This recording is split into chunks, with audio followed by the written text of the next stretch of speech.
Tonight, you are going to shrink until a single atom feels larger than a city. And when you arrive, the solid world around you will be gone. Your hand, your bed, and the walls of this room may feel perfectly still tonight. But beneath that familiar surface, none of them are built from tiny, solid pieces resting quietly in place. Electrons spread across regions of possibility. Light changes its behavior depending on how you ask it a question. And particles separated by an ocean, or perhaps an entire galaxy, can share correlations that no ordinary pair of objects can imitate. So what would you actually see if you entered the quantum world tonight? Would an electron look like a particle, a wave, or something your mind has no picture for? Could you watch one object follow two possible paths? And if you reached into what appeared to be completely empty space, would you discover that even nothing has structure? Tonight, you will leave the dependable world of cups, blankets, and falling objects behind. You will drift through an atom, cross a barrier that classical physics says should be impossible to cross, follow two entangled particles into the distance, and descend toward the quantum fields beneath reality itself. You will not need equations. You only need a little curiosity and the willingness to imagine yourself becoming smaller than anything your eyes could ever see. Welcome to Drift into Science. Let your breathing slow. The room can remain exactly where it is. You are about to become very small. So, let's begin. What is quantum physics? And why does it so often sound like the universe is making things up as it goes? The world we know, the one we can see and touch, feels solid, predictable. If you drop a teacup, it falls. If you flip a coin, it lands. If you close your eyes, the moon does not vanish. But in the early 20th century, scientists began to look closer, much closer.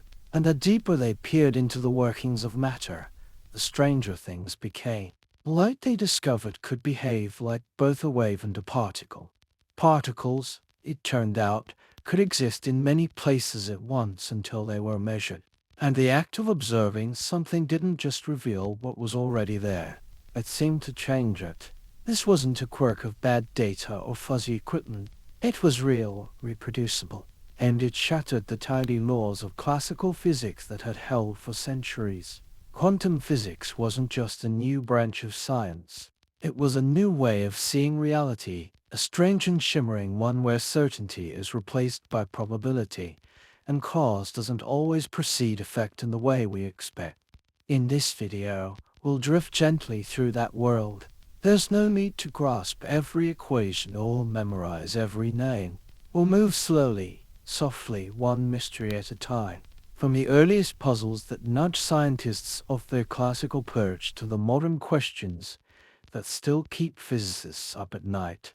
So, tuck yourself in, close your eyes if you'd like, and let's begin to explore a world where even emptiness isn't really empty, and where everything you thought you knew about reality is only probably true.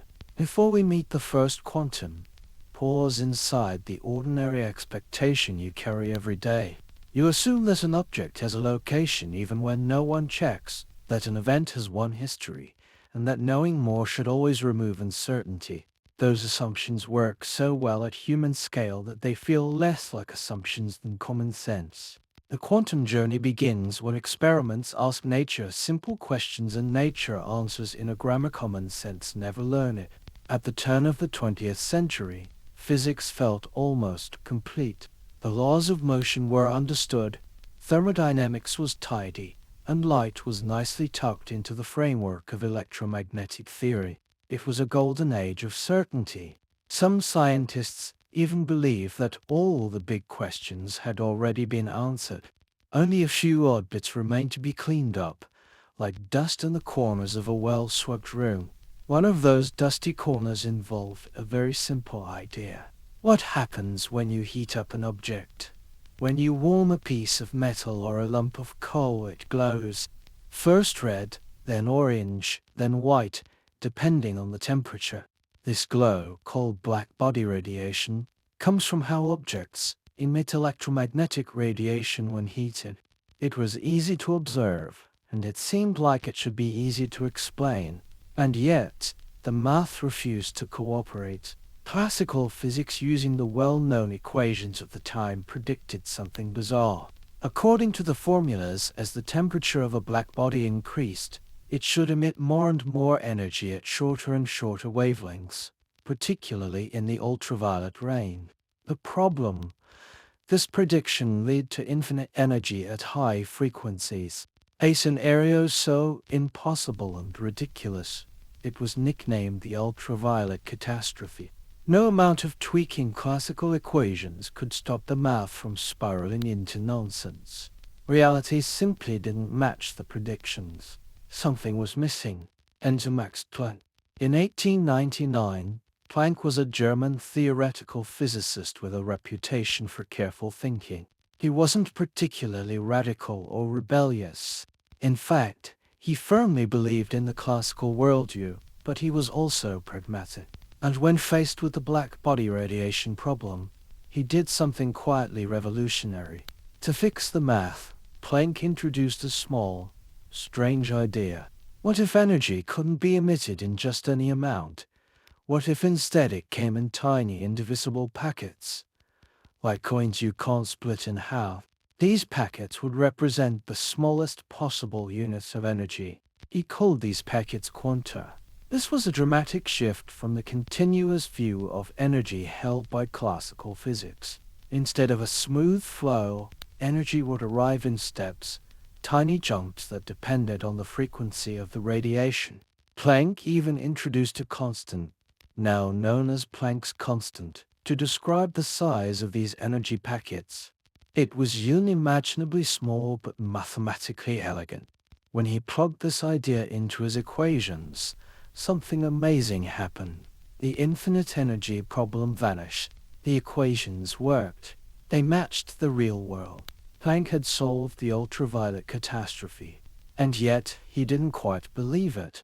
In fact, Planck himself described his solution as a mathematical trick, a clever way to make the numbers behave, but not a description of how the universe actually worked. He assumed that future physicists would find a better explanation that wouldn't require such odd assumptions. Quantization to him was a temporary patch, not a fundamental truth. What he couldn't have known at the time was that his trick would become the cornerstone of an entirely new way of thinking.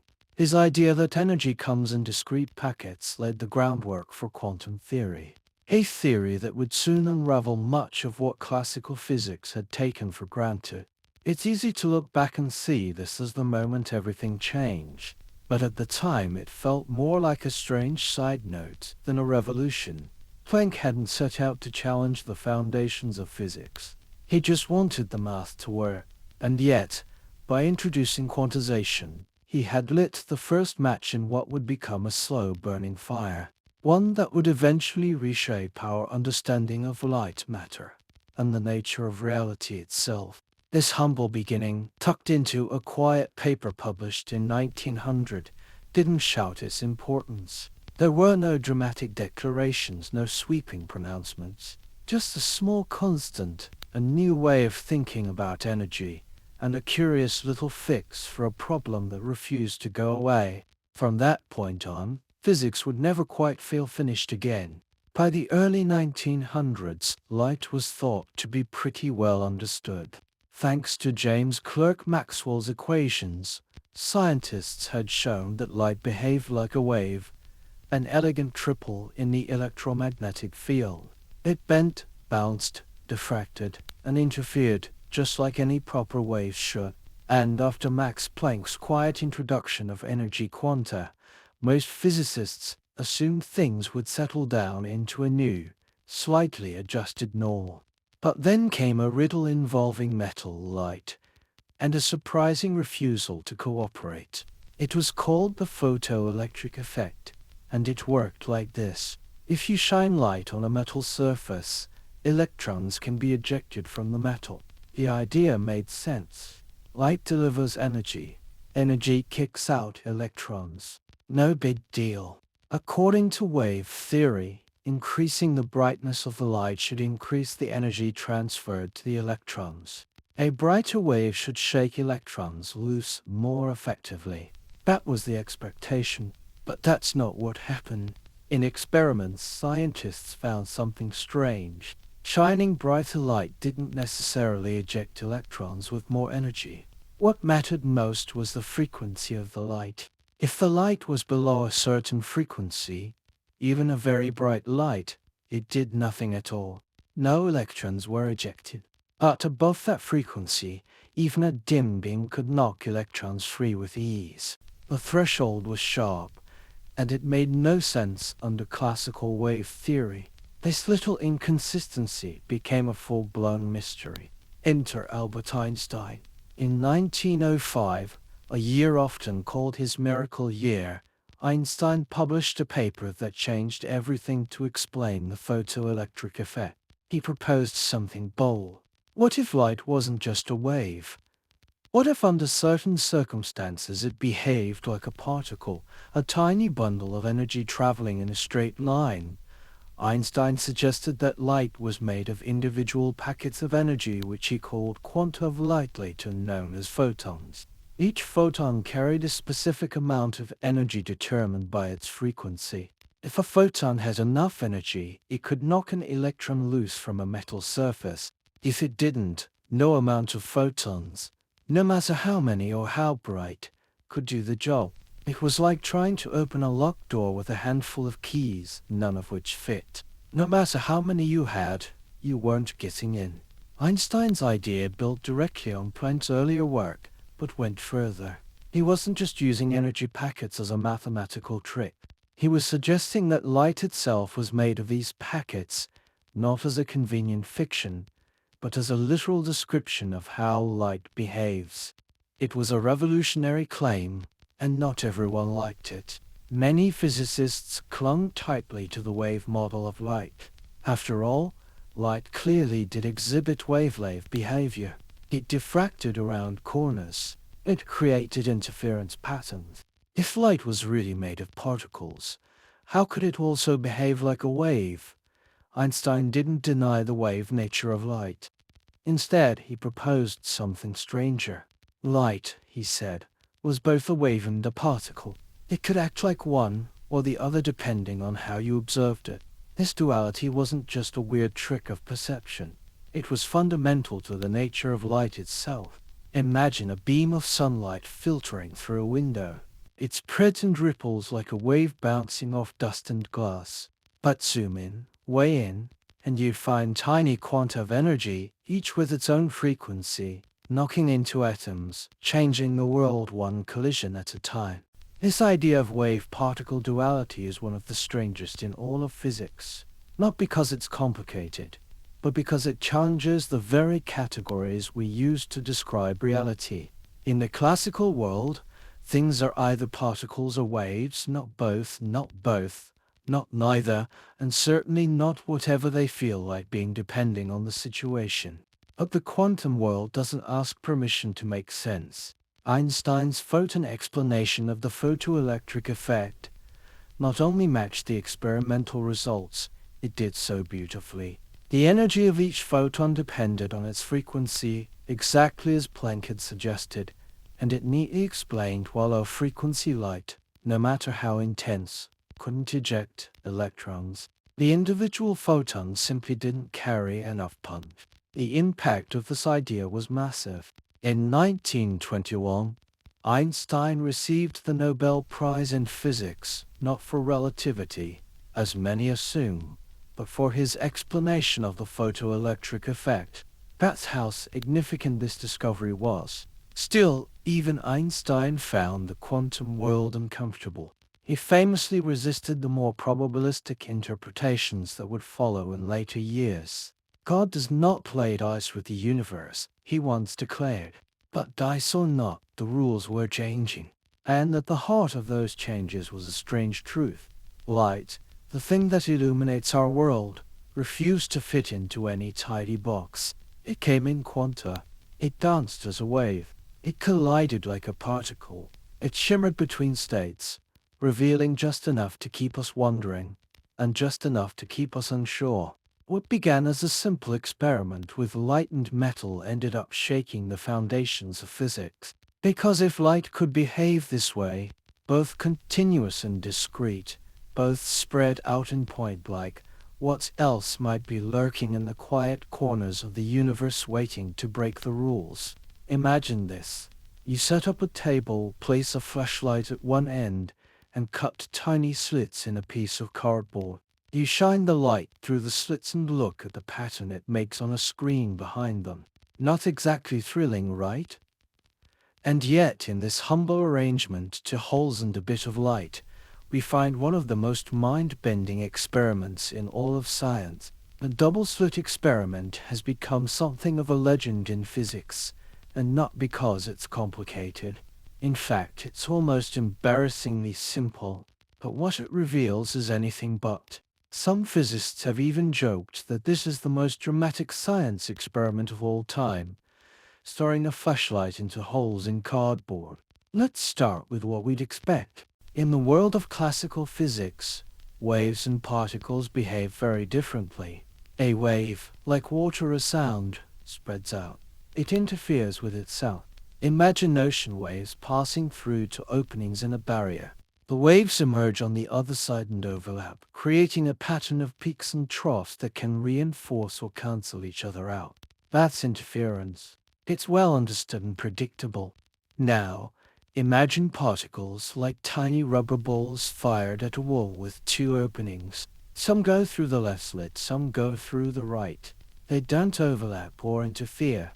On the screen behind the slits, you'd expect to see two clusters of impact points right where the slits are. That's the particle behavior. Straightforward, no surprises. So, what happens when you do this with light?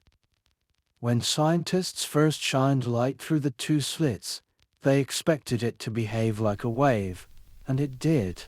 The light spread out and formed an interference pattern, a series of bright and dark bands on the screen, caused by the wave peaks overlapping and cancelling each other in specific places. So far so good.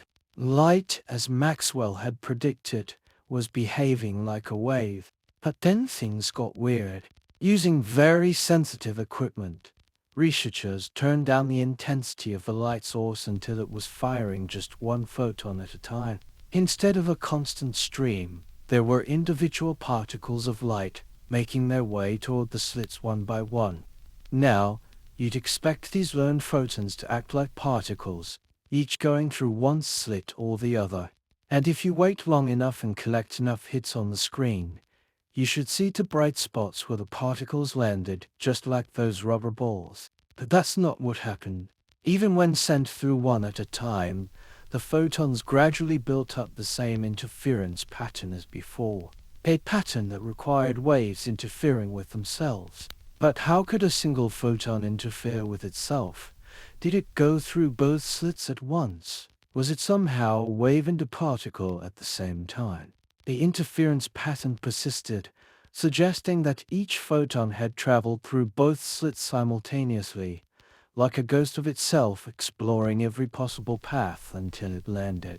If that wasn't enough to raise some eyebrows, things got even stranger. Physicists decided to peek behind the curtain. They placed detectors at the slits to observe which path the photon actually took. Surely, they thought, we can just watch and settle this once and for all. Did the photon go through the left slit, the right slit, or somehow both? But when they looked, the interference pattern vanished. As soon as the detectors were turned on and the photons were observed, the photons stopped behaving like waves. They acted like ordinary particles again, landing behind just one slit or the other. No more interference. No more ghostly wave behavior. It was as if the very act of observing forced the photon to make a decision. Go left or go right. No superpositions. No fuzzy in-betweenness. Reality had been caught in the act, and it immediately straightened up and acted normal. Turn off the detectors and the interference returned. Turn them back on and it vanished again. The implications were staggering. It wasn't that our measuring devices disturbed the photons. These were passive, non-intrusive setups. The issue wasn't how we observed, but that we observed at all. It seemed that the mere knowledge of the photon's path, the potential to know, was enough to collapse its wavelength behavior into a particle state. Reality, in a sense, cared whether it was being watched. This wasn't just a fluke or experimental error. The double-slit experiment has been repeated countless times with photons, electrons, even molecules made of hundreds of atoms. Always the result is the same. Left unobstructed, these particles act like waves and interfere with themselves. Observed, they behave like classical particles and fall neatly into line.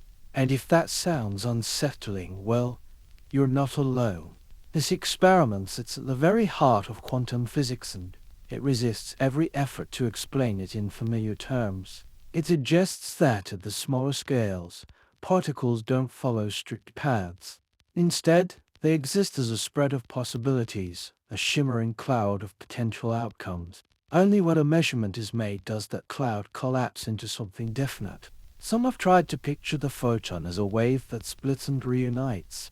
Others prefer the language of probability, describing the wave function as a tool for predicting outcomes. And still others, in the many worlds camp, imagine each possibility branching into its own separate universe. But whatever the interpretation, the facts remain the same.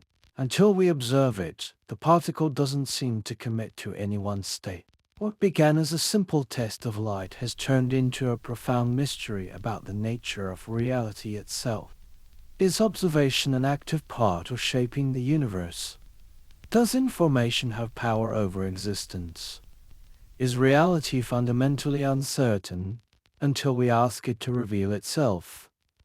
These aren't just philosophical questions. They're scientific ones rooted in experiment, measured and confirmed. The double-slit experiment doesn't give us clear answers, but it does give us one powerful insight. The universe at its core is not a clockwork machine. It's a strange and shimmering tapestry woven from possibilities, and it responds in curious ways to our gaze. With two slits, a light source, and a screen, we've discovered that the universe winks at us when we're not looking and stands still when we are. In the world of quantum physics, if there's one piece of math that's whispered through the entire theory like a secret spell, it's now: let yourself shrink until the atom ahead of you seems as wide as a landscape.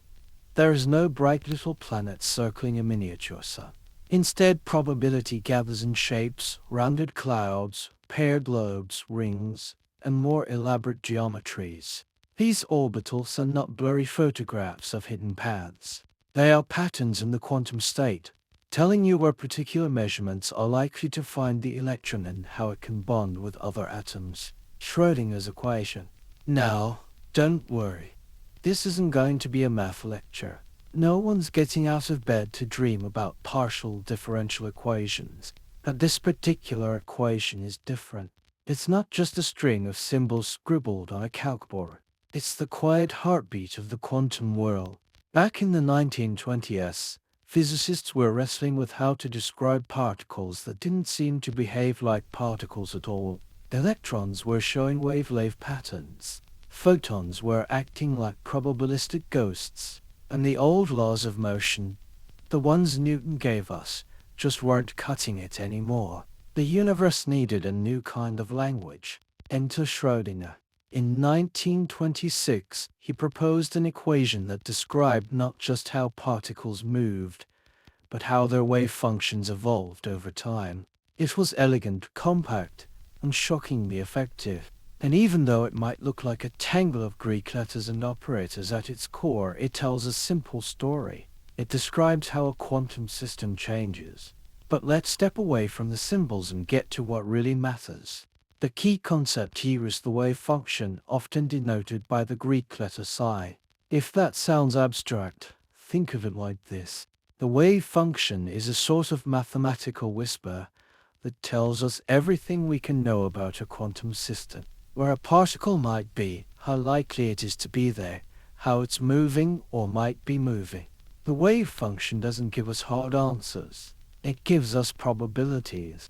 If you picture a particle as a little dot moving through space, Classical physics will draw a neat arrow showing its exact position and velocity.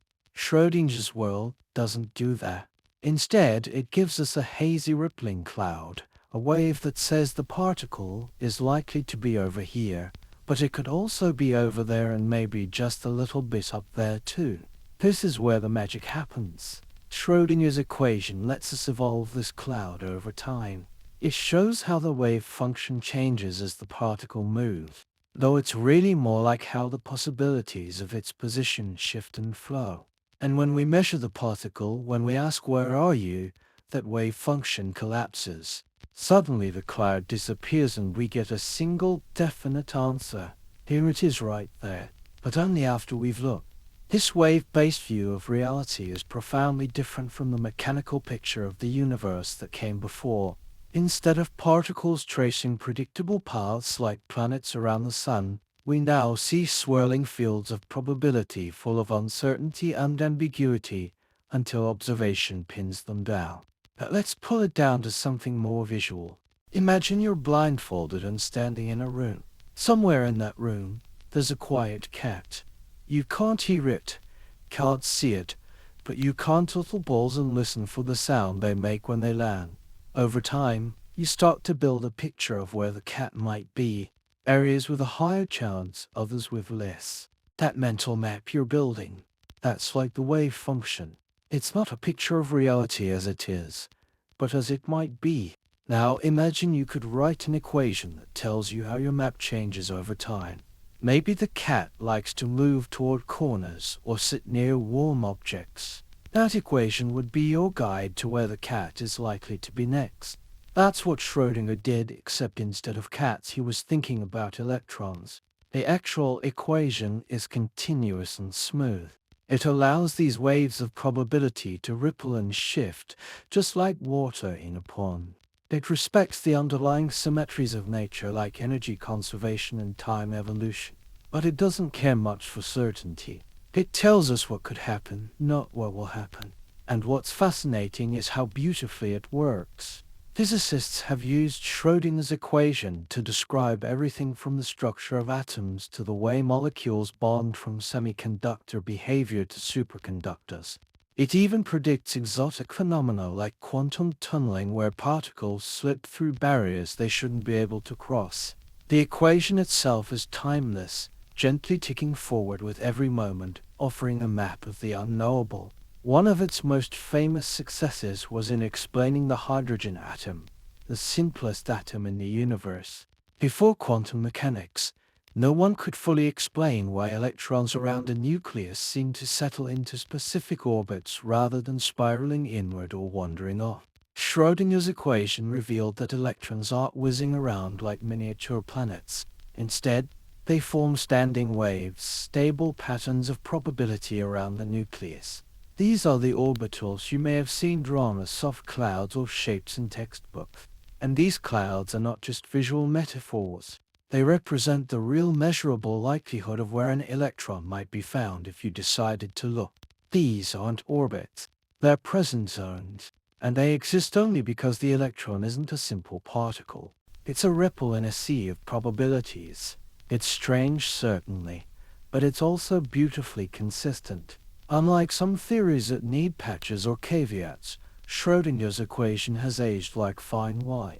It works. It has predicted time and again the behavior of the very small with astonishing accuracy. And yet, it remains hauntingly abstract. You can't hold a wave function. You can't see it. But it's there describing the ghostly potential of everything from an atom in your tea to the electronics in your phone. And then there's the philosophical side. What is a wave function really? Is it a description of our knowledge, or is it an actual part of reality? Something that truly exists until it collapses into one outcome. Different interpretations of quantum mechanics argue fiercely about this, but the equation itself doesn't take sides. It simply does what it does quietly, reliably, and strangely. Even Schrödinger himself had mixed feelings. While he was proud of the equation, he disliked the idea that particles didn't have definite properties until they were observed. His famous thought experiment involving a cat alive and dead at the same time was meant as a critique of the very uncertainty his work had unleashed. He gave us the mathematics of quantum waves, then questioned what those waves really meant. Still, it's hard not to admire what he built. In a world that often demands yes or no here or there, Schrödinger offered something gentler, a shimmer of maybe, a softly pulsing guide to what could be. His equation doesn't shout or command. It suggests, it flows. And in doing so, it reveals a version of the universe that's quieter, subtler, and far more mysterious than we ever imagined. At the tiniest scales, motion isn't always motion. Position isn't always position. And certainty is more of a luxury than a rule. But thanks to one elegant equation, we can still find our way gently, mathematically through the haze.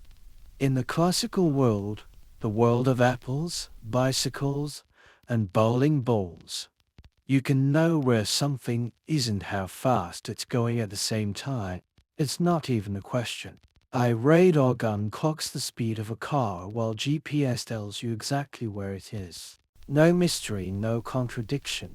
But the quantum world doesn't play by those rules. In the 1920s, Werner Heisenberg introduced a principle so strange and so central to quantum mechanics that it still gives students and scientists like a moment of pause. It's called the uncertainty principle, and it tells us that at the most fundamental level of reality, there are limits to what we can know. Specifically, it says this: the more precisely we know a particle's position, the less precisely we can know its momentum and vice versa. Now, momentum is just mass times velocity. It's a measure of how much motion something has. And if you think about it in everyday terms, this principle sounds almost silly. How could knowing where something is make you unsure about how fast it's going? If you see a train pulling into the station, you know both its position and its speed. Easy. But at the quantum scale, reality doesn't allow that kind of clarity. This isn't about our measuring tools being clumsy or crude. It's not a matter of needing better technology. The uncertainty isn't in our instruments. It's woven into the fabric of the universe itself. Let's say you're trying to observe an electron. You want to know where it is and how fast it's moving. To do that, you might shine some light on it. But light is made of photons, and photons carry energy. When one of those photons hits the electron, it changes the electron's motion. It's a bit like trying to find a soap bubble in the dark by throwing tennis balls at it. You'll definitely find it, but you'll also destroy it in the process. Still, Heisenberg's point wasn't just about disturbing particles. His principle is built into the mathematics of quantum mechanics. Even if you could observe without interfering, watching through some ghostly non-intrusive means, the uncertainty would still be there. It's not a bug, it's a feature. At the heart of the uncertainty principle is the wave nature of particles. Imagine trying to locate a wave in the ocean. You can say where the crest is, but the wave stretches out in space.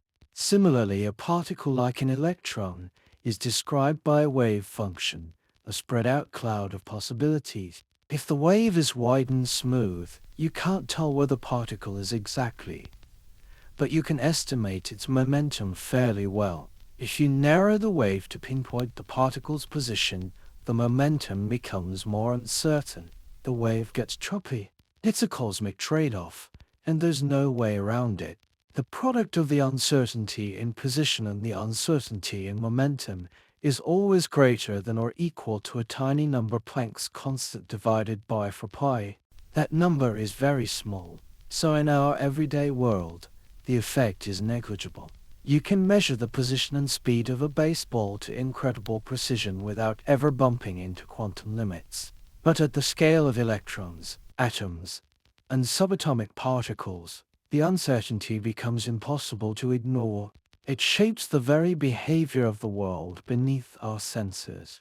If you try to trap a particle in a very small space to nail down its position, it starts to behave wildly. Its momentum becomes highly uncertain and it can begin zipping around unpredictably. Try to pin it down further and it resists even more. It's as though nature doesn't like being told exactly where things are. This is not an error in the machinery. It's a blow that can't be wiped away. One way to think about it is like trying to hold mist in your hands. The tighter you squeeze, the less you have. Open your hands a little and more of it lingers. That's the delicate balance between knowing too much and being forced to let go of something else. In many ways, the uncertainty principle is a philosophical warning label on the quantum world. It tells us that knowledge has boundaries, not because of human limitations, but because of how reality itself is built. We're not dealing with tiny billiard balls rolling through space. We're dealing with possibilities, probabilities, and waves that refuse to be nailed down too tightly. This principle also explains why atoms don't collapse.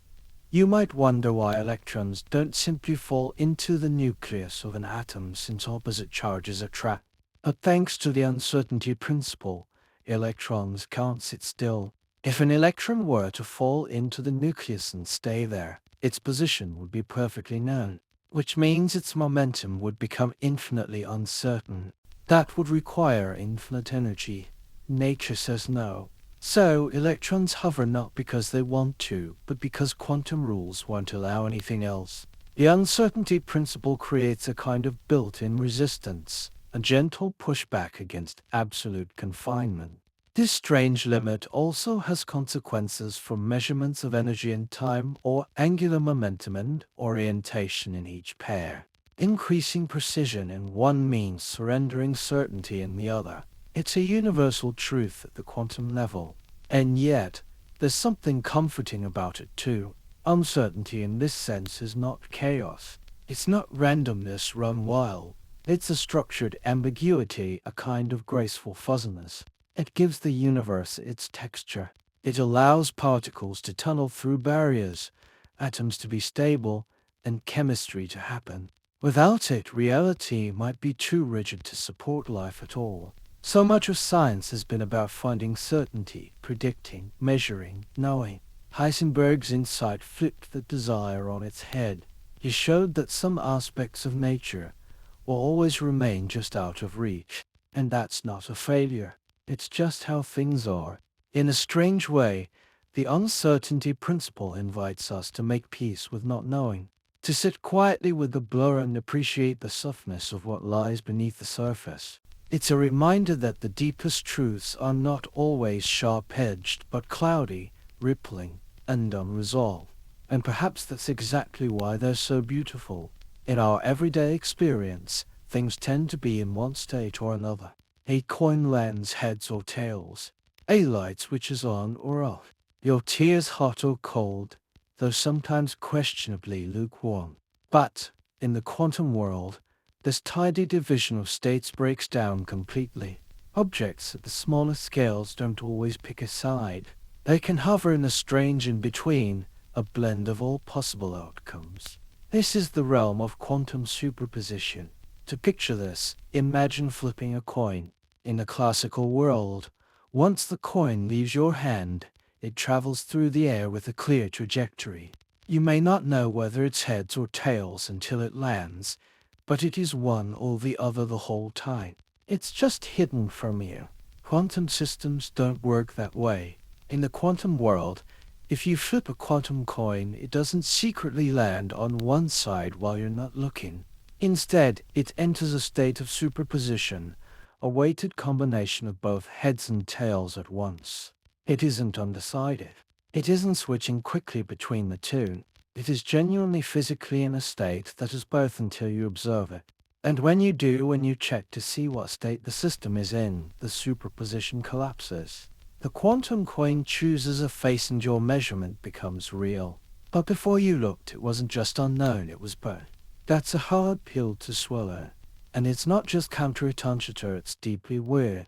Superposition was first introduced as a way to describe the behavior of quantum particles like electrons and photons. These particles, rather than following predictable paths, exist as wave functions, mathematical expressions that describe probabilities. Each possible state, A spin pointing up or down, a photon going left or right, is part of the equation, and all those possibilities coexist until a measurement selects one. You might picture it like a foggy landscape of outcomes. The particle isn't walking a path. It's more like it's spread out, smearing itself across every possible route it could take. When you interact with it, that fog suddenly snaps into a single location. A specific outcome, like lightning illuminating one hilltop in the mist. This concept led to one of the most famous thought experiments in all of physics, Schrödinger's cat. Suppose you place a cat in a sealed box with a radioactive atom, a detector, and a vial of poison. If the atom decays, the detector breaks the vial and the cat dies. If it doesn't, the cat lives. In the simplified thought experiment, the atom begins in a superposition of decayed and undecayed states, and the detector, mechanism, and cat become entangled with those alternatives. Opening the box does not require human consciousness to create an outcome. The paradox asks how a microscopic superposition becomes the definite macroscopic result we experience. This wasn't meant to be taken literally. Erwin Schrödinger was highlighting the absurdity of applying quantum rules to large objects. But the idea struck a chord. It painted superposition not just as an abstract idea, but as something with deeply strange implications for what reality is. And yet, despite all the weirdness, superposition is not a flaw in the theory. It's not some bizarre loophole that physicists tolerate. It is one of the most powerful features of quantum mechanics. In fact, much of modern quantum technology depends on it. Imagine holding a quantum computation in your hands. It would not contain a tiny worker checking every answer in a separate universe. A collection of qubits evolves through carefully controlled amplitudes and phases. A successful algorithm arranges interference so that unhelpful possibilities tend to cancel while useful ones become more likely when measured. The advantage is real for certain problems, but it is specialized, fragile, and far more interesting than the myth of effortless infinite parallelism. Quantum computing, for example. In a classical computer, the smallest unit of information is the bit, which can be either 0 or 1. Everything your phone or laptop does. Every photo, every message is encoded using combinations of these two states. Quantum computers use qubits instead, and a qubit, unlike a regular bit, can exist in a superposition of both 0 and 1 at the same time. It's not switching between them. It's genuinely in a mixture of both. This means that a single qubit holds more information than a classical bit. And when multiple qubits are entangled, they can represent a vast number of states simultaneously. This allows quantum computers to perform certain calculations far more efficiently than classical ones. It's not magic. It's just math that plays by quantum rules. Problems involving complex systems like simulating molecules or optimizing large networks suddenly become tractable, and it all hinges on the ability of qubits to be in superposition. Superposition also appears in quantum cryptography, where it helps ensure that information can't be intercepted without being noticed. In quantum sensing, it allows scientists to detect extremely small changes in magnetic or gravitational field. These aren't sci-fi dreams. There are real technologies being developed right now. But there's a twist. Superposition is delicate. Quantum systems are easily disturbed. The slightest interaction with the environment, stray photons, vibrations, even air molecules can collapse the wave function. This process, known as return for a moment to the cup, blanket, or wall near you. Why does it never appear into places at once? It is constantly interacting with photons, air molecules, thermal vibrations, and everything around it. Those interactions entangle the object's alternatives with countless environmental details. The phases needed for visible interference become dispersed so rapidly that the alternatives can no longer be recombined in practice. The occurrence explains the loss of observable quantum interference. though by itself it does not settle every philosophical question about why one outcome is experienced. The occurrence is one of the biggest challenges in building stable quantum systems. It's like trying to balance a feather on the tip of a pencil while someone's sneezing in the next room. The superposition vanishes the moment the system interacts with the outside world. That fragility is part of what makes quantum systems so fascinating. They offer power, but only under very precise and isolated conditions. They give us access to probabilities, not certainties, and ask us to rethink what it means to say that something is. It also leads to a deeper philosophical question. If particles can exist in multiple states, is that reality or just a reflection of what we know? Some interpretations suggest that the wave function represents knowledge, our best guess about a system, until we measure it. Others say the wave function is physically real and the particle truly is in multiple states until it's forced to choose. Either way, quantum superposition invites us to loosen our grip on classical logic. It tells us that opposites can coexist, that a system can be this and that, here and there, yes and no, all at once. That reality at its core is not a single thread, but a tapestry of possibilities overlapping and unresolved until observation pulls one strand loose. It's strange. It's uncomfortable, but it's also beautiful. Because in this strange rule of superposition, we find a universe that isn't rigid, but flexible, not mechanical but poetic. It's a world that allows for contradiction and uncertainty, not as flaws but as features. And in doing so, it opens up new ways to compute, to communicate, to explore, and to imagine what's possible when reality refuses to make up its mind. Imagine you have two gloves, one left-handed and one right-handed. You put each glove into a separate box and send one to the other side of the world. You don't know which box contains which glove. But the moment you open one and see a left-handed glove, you instantly know the other must be right-handed. It's not mysterious. It's just logic. The gloves were always one left, one right. No drama there. But quantum entanglement isn't like that. Entangled particles aren't like perfect gloves. They're more like a pair of gloves that don't decide which hand they are after you open one of the boxes. And whichever one you open first somehow tells the other how to behave instantly, no matter how far apart they are. It's not just that the outcome is correlated. It's that the properties don't seem to exist until the moment you measure one of them, and the act of measuring one instantly affects the other. This is the phenomenon of quantum entanglement, and is one of the strangest, most baffling features of the quantum world.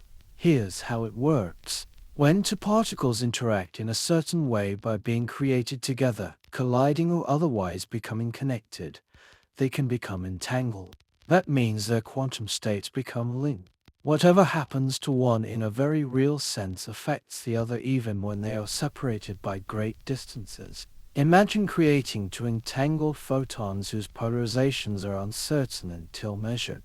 One might end up polarized vertically, the other horizontally. But they don't decide ahead of time who gets which. They stay in a shared quantum state, a superposition of all possibilities. Only when you measure one does the outcome become definite. And at that moment, the other state becomes definite too, instantly. No signal, no delay, no chance to communicate. If you measure one photon in Paris, the other, let's say it's in Tokyo, responds at that very moment, as though the universe just updated both of them simultaneously. This is what Einstein famously called spooky action at a distance. Einstein wasn't fond of spooky things. He believed firmly in locality, the idea that physical processes at one location can't instantly affect things far away. It's a cornerstone of relativity. Nothing, not even information, travels faster than light. The idea that two particles could coordinate outcomes instantaneously without exchanging a signal made him deeply uncomfortable. In 1935, Einstein, along with Boris Podolsky and Nathan Rosen, published a paper challenging the completeness of quantum mechanics. They argued that if quantum mechanics allows for such instantaneous connections, it must be missing something. Some hidden variables tucked behind the scenes determining the outcomes all along. To Einstein, the universe should be predictable, orderly, and perhaps most importantly, local. But decades later, experiments began to confirm what quantum theory had predicted all along. Entanglement is real, and those hidden variables, they never showed up. In the 1960s, physicist John Bell devised a testable mathematical inequality, now known as Bell's theorem, that could distinguish between quantum predictions and hidden variable theories. And when physicists performed these experiments again and again, quantum mechanics won. Entangled particles do behave in ways that can't be explained by local hidden variables. The results are random, yet perfectly correlated. It's as if the particles share a private script, one that remains unwritten until the curtain rises, and they improvise together with eerie perfect timing. Still, this doesn't mean you can use entanglement to send messages faster than light. That would break causality, and thankfully, nature prevents it. Measurements on entangled particles reveal non-classical correlations when the records are later compared, but each local outcome remains random. You cannot choose your result and encode a message in it, so entanglement cannot be used for faster-than-light communication. It's like two people flipping coins on opposite sides of the galaxy. Each result is random, but somehow when one person flips heads, the other always flips tails, and neither of them knows which it will be until they flip. They aren't sending messages. They're just in sync in a way that defies space. What's truly strange is that this connection doesn't weaken with distance. You could separate two entangled particles by the width of a room, a continent, or a light year, and the entanglement would remain. There's no known limit. In fact, physicists have entangled particles over distances of hundreds of kilometers using satellites, and the results continue to uphold quantum theory. But what exactly is entanglement? Is it a kind of invisible tether, a shared identity across space, a subtle form of information smeared between particles? The truth is, no one's completely sure. Different interpretations of quantum mechanics offer different perspectives. Some see entanglement as a reflection of information, what we know about the system, not the system itself. Others see it as evidence of a deep non-local fabric to reality. There's even a school of thought that entanglement isn't just a quirky quantum trick, but a fundamental feature of space and time themselves. Some researchers have proposed that space-time, the very geometry of the universe, might emerge from networks of entanglement between tiny quantum bits. If that's true, entanglement isn't something that happens in space. It's what holds space together. That's a bold idea and one still under investigation. But it hints at just how central entanglement may be, not just to particles but to the nature of reality. And like many quantum ideas, it's not just theoretical. Entanglement has practical applications. It's the foundation for quantum teleportation. Not the Star Trek kind, but the real-world transfer of quantum states from one place to another. It also underlies quantum key distribution, a method of secure communication that guarantees privacy. If an eavesdropper tries to intercept a key, the entanglement is disturbed and the interference is immediately detectable. In quantum computing, entanglement allows for complex operations involving many qubits that can't be reduced to simple individual actions. It's part of what gives quantum computers their power, not just more speed, but more interconnection. A kind of parallelism that ordinary computers can't match. So this spooky action, once a source of deep unease, is now a cornerstone of cutting-edge technology. Einstein may have disliked it, but even he couldn't deny its mathematical consistency. And while relativity and quantum mechanics still haven't been fully unified, both remain astonishingly successful in their respective realms. Entanglement reminds us that the universe is not simply a collection of independent objects bouncing around. It is a deeply interconnected web where even distant elements can be parts of a shared whole, where separateness is at times an illusion, It's not something we see in daily life. You don't wake up entangled with your neighbor or find your coffee reflecting the state of someone else's spoon. But at the tiniest levels, this silent partnership between particles is quietly humming away everywhere all the time. And maybe that's the strangest part of all. That even in a universe of stars and silence, of vast distance and emptiness, there are still echoes of togetherness, instant, invisible, and unshakeably real. There are few animals in science more famous than Schrödinger's cat. This curious feline has become the unofficial mascot of quantum physics, a creature trapped in a thought experiment so peculiar that it's often mistaken for satire. And in a way it is. It was never meant to be taken literally. But like all good metaphors, it touches on something deeper, a quiet discomfort at the heart of quantum mechanics. The story begins in the 1930s when physicists were grappling with what quantum theory actually meant. The math worked. The predictions were accurate. But what was it saying about the world? Was the wave function a real thing? Did particles really exist in multiple states until they were measured? Or was this just a tool for calculating outcomes? Van Schrödinger outcomes? Van Schrödinger, already famous for his elegant quantum equation, was deeply skeptical of how far some physicists were willing to push the idea of superposition, especially when it came to measurement. In his view, there was something fishy about applying the same rules that governed electrons to everyday objects like, say, a cat. So he posed a question, a dark, playful question. What happens if you take the weirdness of quantum mechanics and scale it up to something you can hold in your arms? Imagine a sealed box. Inside the box is a cat. Alongside the cat is a tiny radioactive atom, a gear counter, a vial of poison, and a trigger mechanism.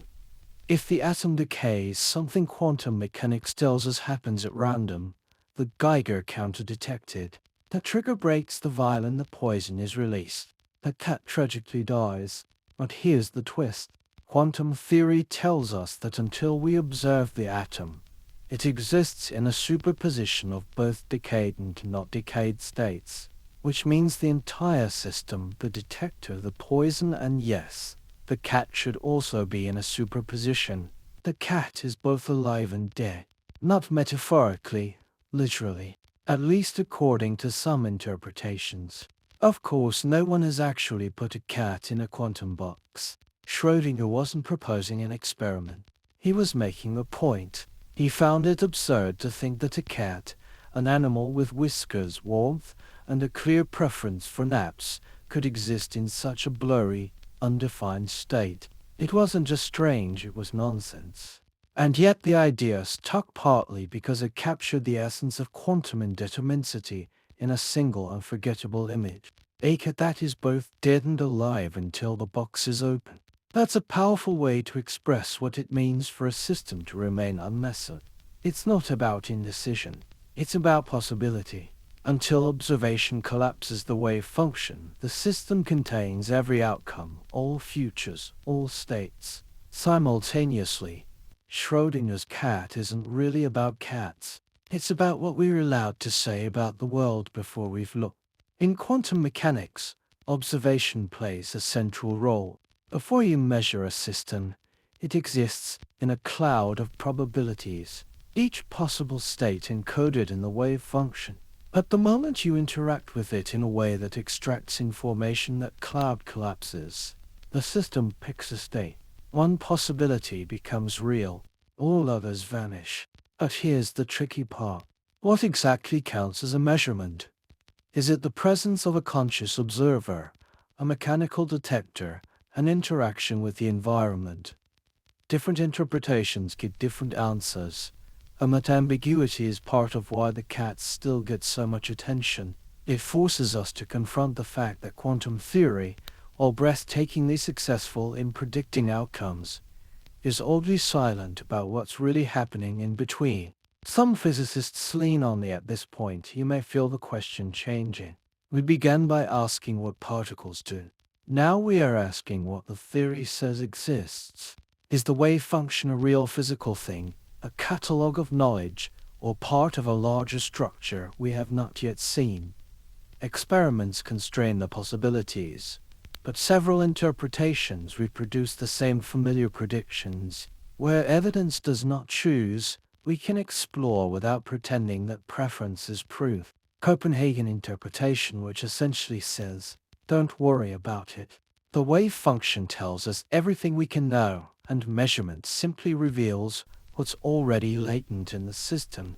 Others prefer the many worlds view, where the cat is both alive and dead in separate branching universes, and opening the box doesn't collapse the wave function.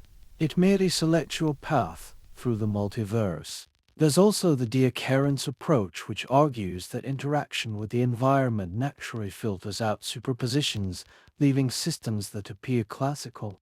In this view, the cat is never truly in a limbo state, just entangled with so many environmental variables that we can't track them all. The superposition becomes inaccessible, not non-existent. Each perspective carries its own philosophical baggage, but all agree on this. Quantum systems do not behave like miniature classical objects. They don't sit still and wait to be discovered. They evolve probabilistically in complex and often non-intuitive ways. So what does this mean for the cat? It means the box isn't just a container. It's a boundary between the quantum and classical worlds. A stage on which the rules of physics twist into something weirder, where questions like, is the cat alive, don't have simple answers. Instead, we have to say the cat is in a superposition of states, alive and dead, until we open the box and collapse that ambiguity into something definite. And that's what makes the cat a perfect metaphor for unmessed systems. In the quantum world, systems evolve according to Schrödinger's equation, but that evolution doesn't pick a path. It explores all possible paths at once. An electron doesn't travel from point A to point B. It spreads through every route, every detour, until we observe it and reduce that blur to a single outcome. The cat in the box is just a macroscopic way of expressing that. The difference is scale, not principle. And that's what troubled Schrödinger. If the theory truly applies to everything, then at some level everything, including us, is part of a superposition. Which leads to one final, somewhat unsettling question. What if the observer is part of the system? If opening the box collapses the cat's wave function, what collapses ours? Where does the observer link in a long quantum chain, collapsing probabilities as we go? Or are we simply riding the wave, surfing on probabilities, never quite sure where the next collapse will take us? It's about knowledge and the strange dance between reality and observation. It's about what it means to say something is when the very act of saying so might change the outcome. It's a reminder that in the quantum world, certainty is rare, clarity is conditional, and sometimes the universe waits for us to peek inside the box. In the everyday world, walls are pretty straightforward. If you throw a tennis ball at a wall and it doesn't have enough energy to get through, it bounces off. Simple, predictable. The universe says, nice try. And your ball obeys the rules of classical physics like a well-behaved object. But in the quantum world, predictability takes a holiday. In this strange realm, a particle can hit a wall, not have enough energy to pass through, and yet still show up on the other side. No smashing, no breaking, no squeezing through cracks. It simply appears as if it decided the obstacle wasn't quite as solid as it looked. This phenomenon is called quantum tunneling, and it's one of those effects that makes you blink, rub your eyes, and wonder if the laws of physics are having a laugh. But tunneling is very real. It's measurable, predictable, and fundamental to how the universe works. And surprisingly, it all comes down to probability. To understand tunneling, we need to revisit the concept of wave functions. In quantum mechanics, particles like electrons aren't just little dots zooming around. They're described by wave functions that represent a spread of possible positions. These waves can extend across space, fading gradually instead of stopping abruptly. This means that even if there's a region the particle technically shouldn't be able to reach, the wave function might still stretch into that forbidden zone, albeit faintly. Now imagine a particle approaching a barrier, a region with more energy than the particle itself has. In classical physics, this would be a hard stop. Game over. But the quantum wave function doesn't vanish at the barrier. It tapers off like a whisper fading through a wall. And if the wall isn't too wide or too tall, that whisper can make it to the other side. The particle might not have enough energy to climb over the barrier, but its wave function can tunnel through. And if part of the wave function makes it to the other side, there's a small but non-zero probability that the particle itself will show up there too. But it's not magic, it's math. This idea sounds abstract, but it has very concrete consequences, especially when you shrink your thinking down to the atomic scale. Take radioactive decay, for example. Some atomic nuclei are unstable, and one of the ways they become stable is by ejecting particles like alpha particles made of two protons and two neutrons. These particles are trapped inside the nucleus by a powerful nuclear barrier. According to classical physics, they don't have enough energy to escape, but they do escape constantly. And quantum tunneling is the reason why inside the nucleus, the alpha particle's wave function stretches toward the edge of the nuclear potential barrier. Even though it's unlikely, there's always a chance the particle will tunnel through. Over time, that small probability adds up and eventually the particle pops out. That's radioactive decay in action. Without tunneling, many elements would never decay.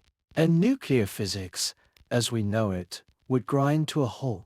Tunneling is also critical for the most important energy source in the universe, nuclear fusion. In the cores of stars, hydrogen nuclei are crushed together under immense pressure and heat. But even with those extreme conditions, they don't really have enough energy to overcome the electrostatic repulsion between their positively charged protons.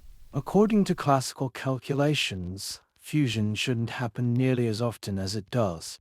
Yet, stars shine and tunneling explains why.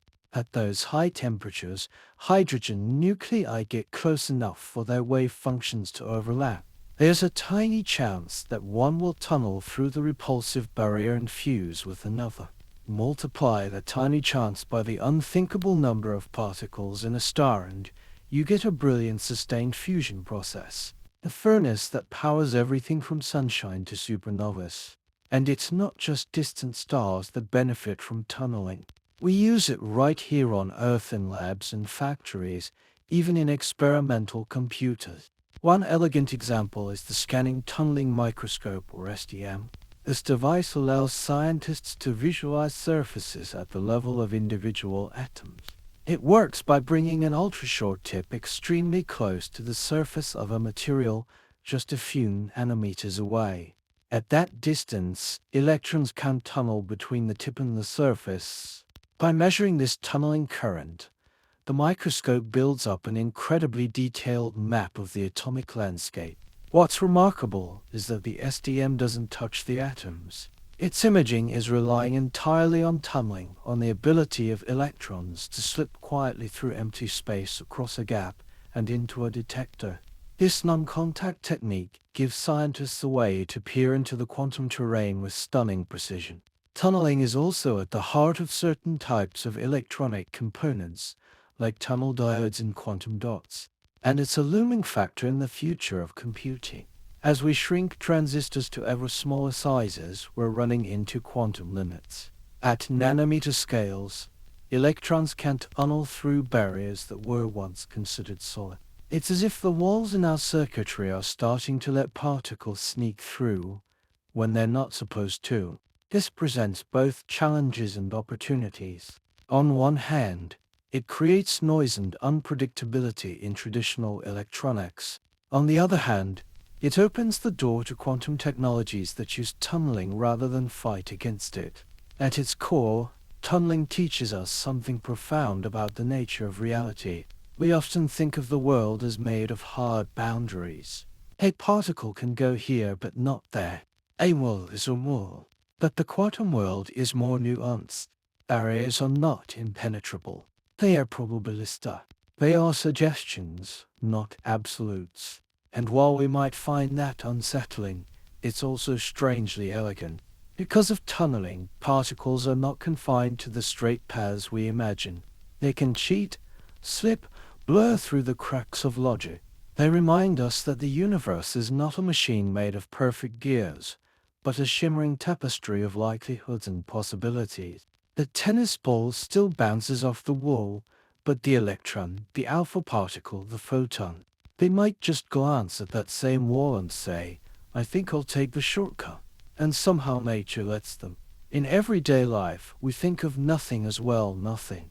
The absence of stuff, an empty room, a blank sheet of paper, the space under your bed where socks mysteriously disappear. And when we extend that idea to physics, we often picture the vacuum of space as a perfect void, a cold, silent expanse with absolutely nothing in it. But in quantum physics, nothing is never really empty. What we call the let the last atom disappear from view and remain for a moment in what seems to be empty space. Even here, the fields cannot be perfectly motionless. The uncertainty built into conjugate quantities leaves a ground state with irreducible fluctuations. Popular descriptions often turn these fluctuations into tiny particles literally appearing and disappearing like sparks. That picture can be useful, but it is not a direct movie of the vacuum. What experiments reveal are measurable shifts, forces, and correlations predicted by quantum fields. Quantum vacuum is a restless, jittering stage. It's not filled with atoms or light or sound, but it's far from blank. Even when all particles have been removed and no fields are actively doing anything, the vacuum still seethes with energy. At the smallest scale, space is alive with invisible activity. Waves rising and falling, particles flickering in and out of existence. It's like the hum beneath silence, the glow behind darkness. And it all starts with uncertainty. Heisenberg's uncertainty principle doesn't just apply to particles' position and momentum. It also applies to energy and time. It does not mean energy conservation can simply be violated for a short borrowed interval. Instead, even the lowest energy state of a quantum field has non-trivial fluctuations. Virtual particles are best understood as internal terms in perturbed calculations, not directly observed objects that literally appear and vanish in empty space. Their usefulness lies in how the calculation predicts measurable shifts, forces, and scattering probabilities. These quantum blips might seem like a mathematical curiosity, but they have very real consequences. One of the most striking examples is something called the Casimir effect. It's one of those rare phenomena that lets us see the quantum vacuum doing something tangible, something measurable. Here's how it works.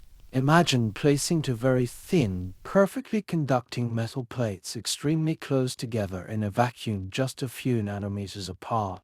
According to classical physics, nothing should happen. There's no air between the plates, no forces acting on them, just an empty gap.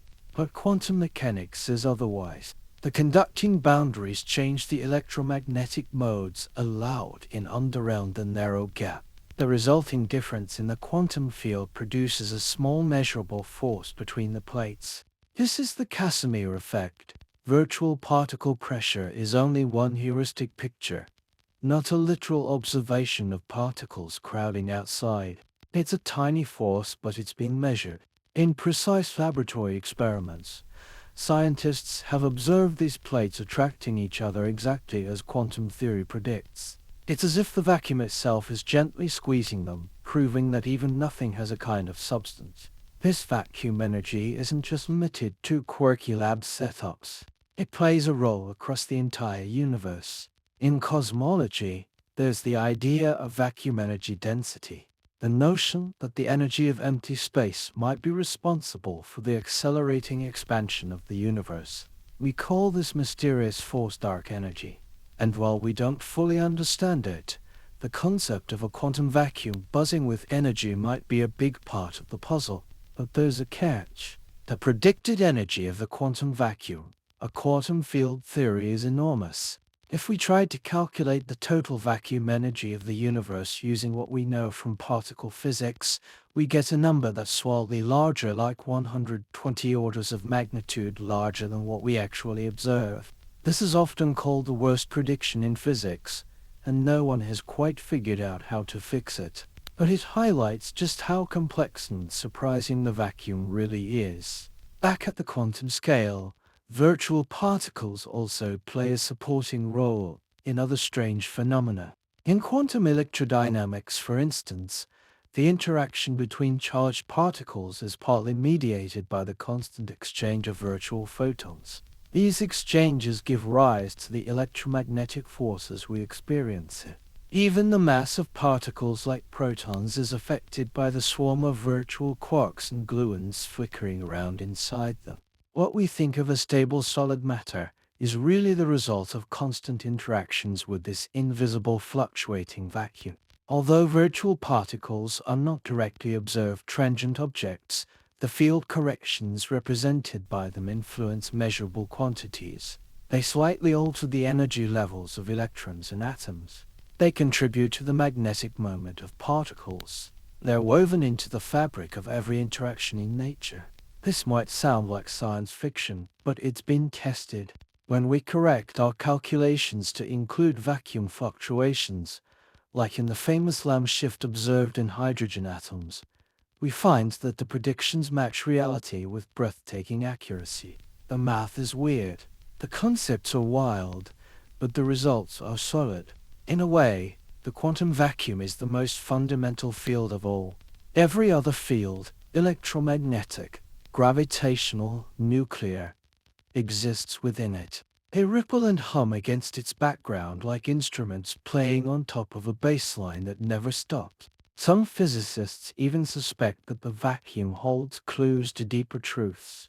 Could it be the source of all structure in the universe? Might it contain information about quantum gravity or even about space-time itself? These are open questions, but one thing is clear. The vacuum is not a passive backdrop. It's active, it's structured, it's full of potential. Even in the coldest regions of space, where matter is scarce and starlight is a memory, the quantum vacuum is still there, vibrating, jittering, whispering the rules of existence to anything willing to listen. It's humbling to think that nothing is never truly nothing, that even in apparent stillness, the universe teems with hidden activity. In the pauses between moments, in the gaps between particles, in the silence between stars, something is always happening. We live not on a quiet stage, but on one that murmurs beneath our feet. And while we may not hear it with our ears, physics has found the instruments to listen. The vacuum hums, the particles flicker, and reality dances to a rhythm we've only just begun to understand. In the quantum world, reality doesn't always behave like a story with a clear beginning, middle, and end. Particles don't just travel in straight lines. They drift in clouds of probability. They superpose, entangle, and sometimes tunnel their way through things that should be solid. But perhaps the most mysterious twist in this quantum tale comes when we ask a very human question. What happens when we look? This simple act of observing, of measuring, seems to trigger something dramatic, a shift, a change in the very nature of the quantum system. This is known as wave function collapse. Before measurement, a particle like an electron or a photon is described by its wave function, a mathematical object that holds all the possible outcomes of where it could be or how it might behave. That electron isn't in one place. It's in a blend of many possible places. Its spin isn't up or down. It's both. Its path isn't chosen. It's all of them at once. The wave function is a shimmering probabilistic fog, but then you measure it. You fire up your detector. You ask, where is it? And in that instant, the wave function collapses. The fog condenses. All those swirling possibilities snap into a single reality. The electron is suddenly there in one precise spot. Its spin is up or down, not both. And this collapse doesn't seem to happen gradually. It's not a slow fading of possibilities. It's abrupt, binary. One moment the system is in superposition, the next it's locked into a definite state. As if the universe after much hesitation makes a final decision the moment we check. That's weird enough on its own. But the measurement problem remains. The textbook rule introduces collapse without describing one universally accepted physical mechanism behind it. Modern experiments require interactions and physical records, not human consciousness. While different interpretations explain the appearance of definite outcomes in different ways. A camera, a fly buzzing past the lab. The truth is the collapse of the wave function, though central to quantum theory, is not well understood. In fact, it might be the biggest mystery in all of modern physics. Different interpretations of quantum mechanics try to answer the question in different ways. The most traditional view is the Copenhagen interpretation championed by Niels Bohr and Werner Heisenberg. In this view, the wave function is not a real physical object. It's just a tool for predicting probabilities, and collapse happens when a measurement is made, when we gain information. Before that, asking about what's really happening isn't meaningful. The electron isn't somewhere waiting to be found. It simply isn't anywhere in particular until we look. It's a practical approach. It makes the math work, but it leaves many scientists unsatisfied because it doesn't really explain what measurement is, or why the wave function must collapse at all. Then there's the many worlds interpretation, which throws collapse out the window entirely. According to this idea, the wave function never collapses. Instead, every possible outcome happens, just not in your universe. Measure an electron spin and the universe splits. In one version, it's spin up. In another, spin down. You only experience one of those outcomes, but the others still exist, unfolding in parallel. No collapse, no mystery, just branching realities. It's a bold idea, and surprisingly consistent with quantum math. But it comes at the cost of multiplying universes like cosmic confetti. Every measurement, every interaction, every choice, a never-ending spray of realities. It's elegant in one sense, absurd in another. Other interpretations aim to make collapse feel more real. In the objective collapse theories, the wave function is a physical thing that collapses spontaneously, randomly, without measurement. It's just that measurement increases the chance of collapse. These theories introduce new rules or even new physics to explain when and how collapse happens. They're still being tested, but they offer an intriguing possibility that wave function collapse might be something nature does, not just something we see. Then there's cubism, a more recent and radical view. It suggests that the wave function doesn't describe the system at all. It describes our beliefs about the system. It's a personal subjective tool for predicting outcomes, and collapse isn't a physical event, but a mental update. Like learning a new fact and revising your expectations. Reality doesn't change. You do. Some physicists find that refreshing. Others find it deeply unsatisfying. After all, shouldn't physics be about the universe, not our opinions? There's also the role of deoccurrence, which doesn't explain collapse directly, but helps describe how superpositions seem to vanish in large systems. When a quantum system interacts with its environment, even just a few stray photons, it becomes entangled with the world around it. That entanglement causes the interference patterns we associate with superpositions to disappear. To us, the system looks like it collapsed even though it hasn't truly picked a state. Deoccurrence explains why gases don't stay both alive and dead, but it stops short of saying how one outcome becomes real. And there we sit. More than a century after the birth of quantum theory, wave function collapse remains a ghost in the machine. The math works brilliantly. We can predict outcomes with incredible precision. But what exactly collapses? When? Is collapse even real? Or are we just seeing the limits of our own understanding, and there's no shortage of ideas? Some researchers believe we need a new theory of measurement or a deeper theory of reality that goes beyond quantum mechanics. Others are content with the ambiguity. They say the predictions work and the rest is philosophy. But philosophy matters especially here because the question of wave function collapse isn't just about particles. It's about what the universe is. Is reality fundamentally probabilistic? Is it observer-dependent? Is it constantly branching? Is it shaped by information, by consciousness, by something we've yet to discover? And how much can we ever really know? You can think of collapse as the moment the quantum world tips into the classical, a kind of phase change like water freezing into ice. But unlike water, the rules of this transformation are murky. We don't know the temperature. We don't know the pressure.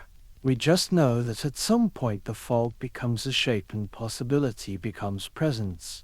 It's easy to get lost in the metaphors. Is the wave function a veil? A dream? A menu of futures waiting to be chosen? Perhaps it's all of those and none. Perhaps what collapses is not the wave function itself, but our illusion that the world must always be definite, always be one thing or another. Maybe the universe is content being undecided. Maybe we're the ones who insist on conclusions. What happens when we measure? Maybe the better question is, what do we think happens? And are we prepared for the answer to be stranger than we hoped, but truer than we imagined? If quantum physics had a hometown, it would probably be Copenhagen. Not because of the scenery, though Denmark does have a charming supply of windmills and bicycles, but because it's where some of the strangest ideas in physics were first seriously discussed, argued over, and quietly accepted. At the heart of this story is Niels Bohr, a Danish physicist with a gentle demeanor and a taste for long complex sentences. Bohr helped shape one of the most influential views of quantum mechanics, a perspective that came to be known as the Copenhagen interpretation.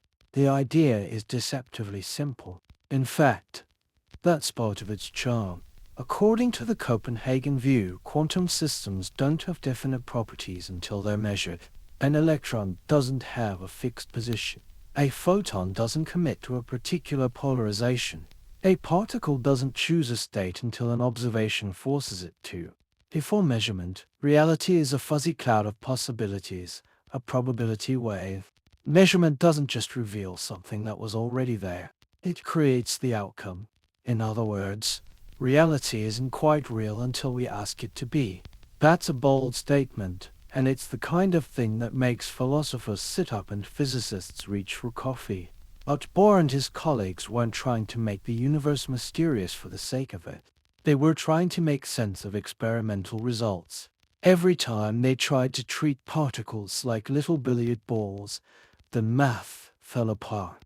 But when they treated particles as probability waves that only resolve upon measurement, things clicked into place.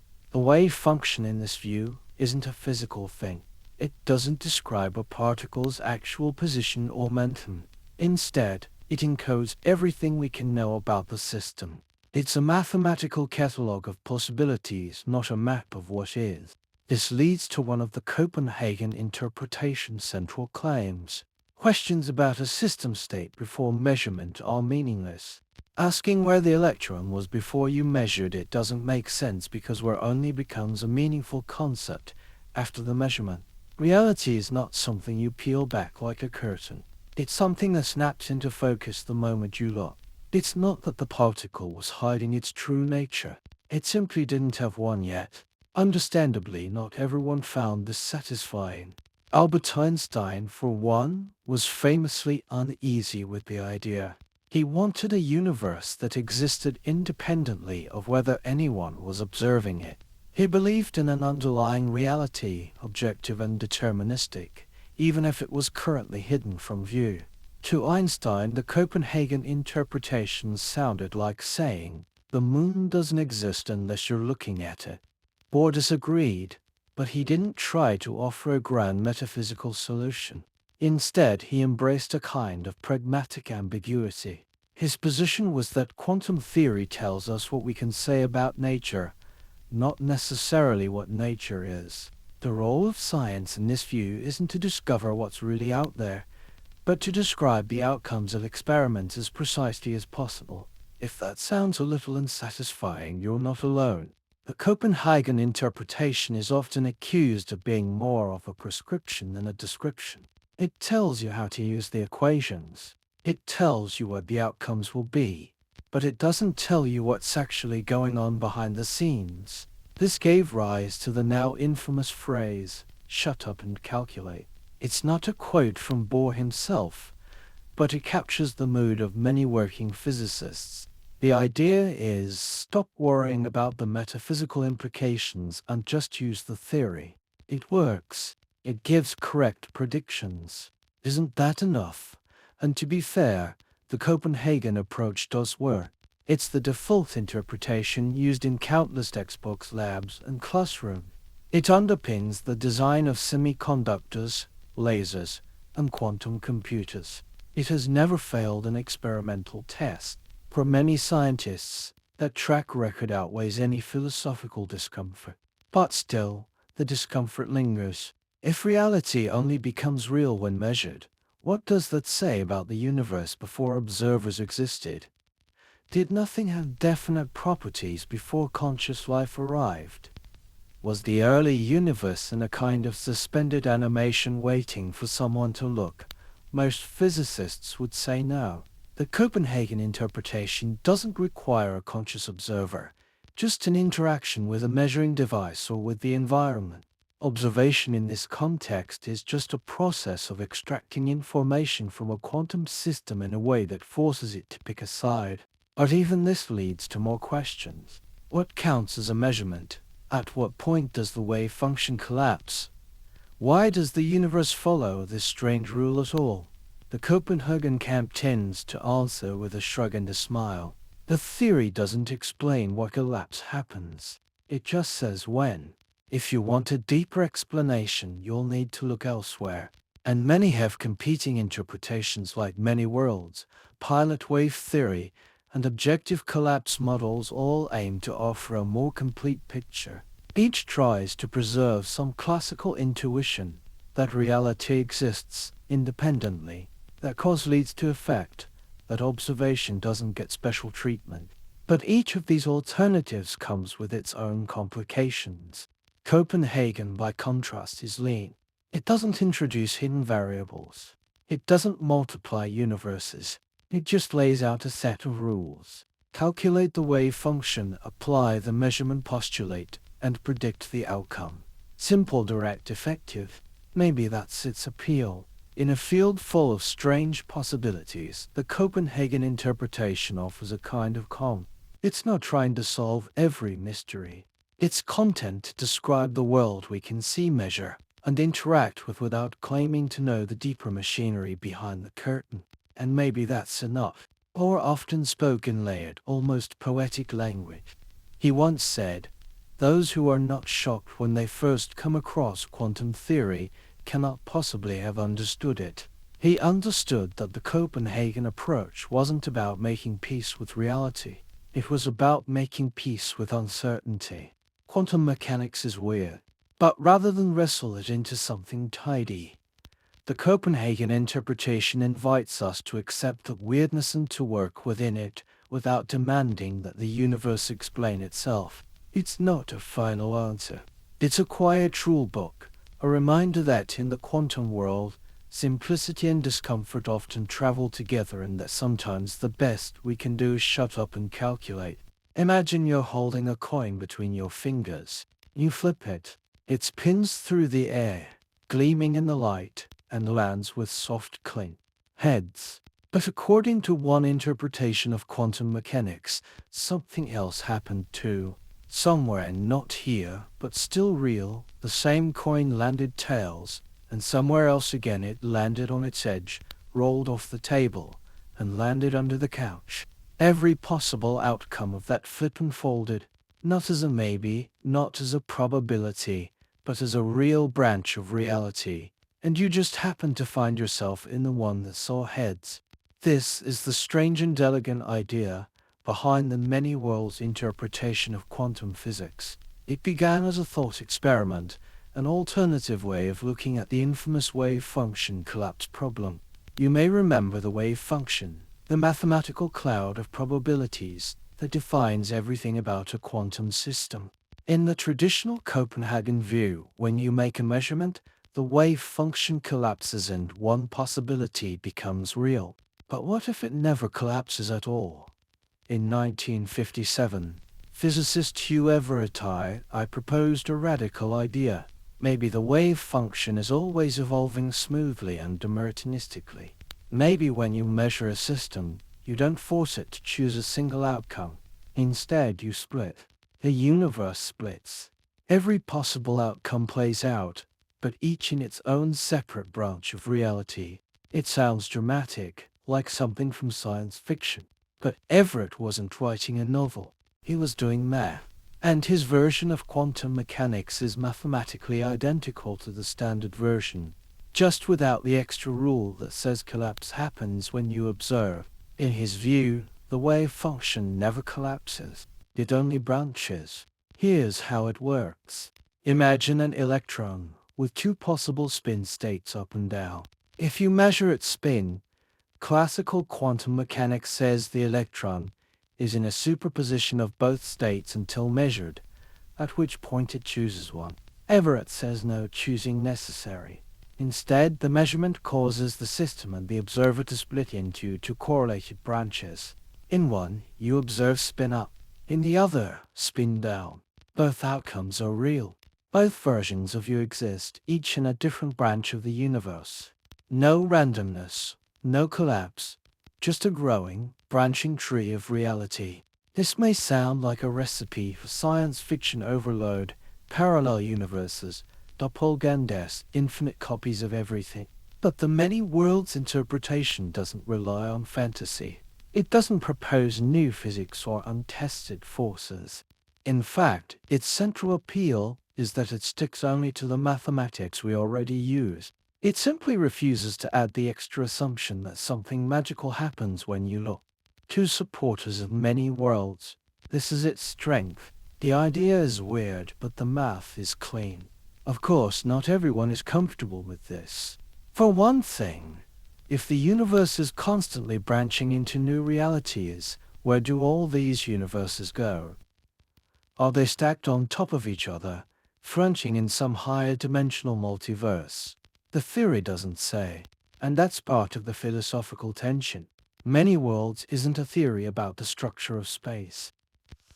It's a statement about how quantum systems evolve. The other branches are real, but they don't interact with ours. Once a split occurs, the branches decohere, meaning they no longer interfere with each other. They become, for all practical purposes, invisible. That makes the theory hard to test directly. After all, if we can't observe the other branches, how do we know they're there? That's the central criticism. Many worlds may be elegant, but is it falsifiable? Can you prove it wrong? Supporters argue that's the wrong question. They say it's not about adding new predictions. It's about not adding unnecessary assumptions. If the wave function evolves smoothly according to Schrödinger's equation and that equation never includes collapse, then why assume collapse exists at all? Occam's razor, often paraphrased as the simplest explanation, is usually the right one. Cuts both ways here. Copenhagen keeps the universe small by adding collapse. Many worlds keeps the math simple by accepting a very large universe. But is that universe too large? Let's take a calming moment to imagine the scale. Every time a quantum interaction has multiple possible outcomes, the universe branches. That includes not just lab experiments, but molecular collisions, radioactive decays, photon emissions, and everything else. The universe isn't splitting every now and then. It's branching constantly, exponentially, unimaginably. But in the same way, we don't feel the earth spinning under our feet. We don't feel the branching. To us, it's invisible, seamless. We simply see one outcome, as if that's all there ever was. It's also important to say that in many worlds, these other realities aren't parallel lives in the sci-fi sense. You're not hopping between them. You don't get to meet your other selves. Each branch is causally isolated from the others. There's no communication across the divide. No peeking at other versions of yourself eating soup instead of salad. Once a split happens, it's permanent. This avoids a lot of the philosophical headaches that come with wave function collapse. There's no need to define what counts as a measurement or when reality becomes real. Everything evolves smoothly. Measurement is just entanglement. You and the system become linked in the world unfolds accordingly. But that calm elegance also comes at a cost. If every possible outcome happens, then why do we feel like only one outcome occurred? Why does it feel like the coin landed heads and not tails? If all outcomes are real, what does probability even mean? Many worlds redefines probability not as the chance that something will happen, but as a measure of how quantum measure is distributed among branches. It's a subtle shift. Instead of asking what are the odds, you ask what fraction of my future selves see this result.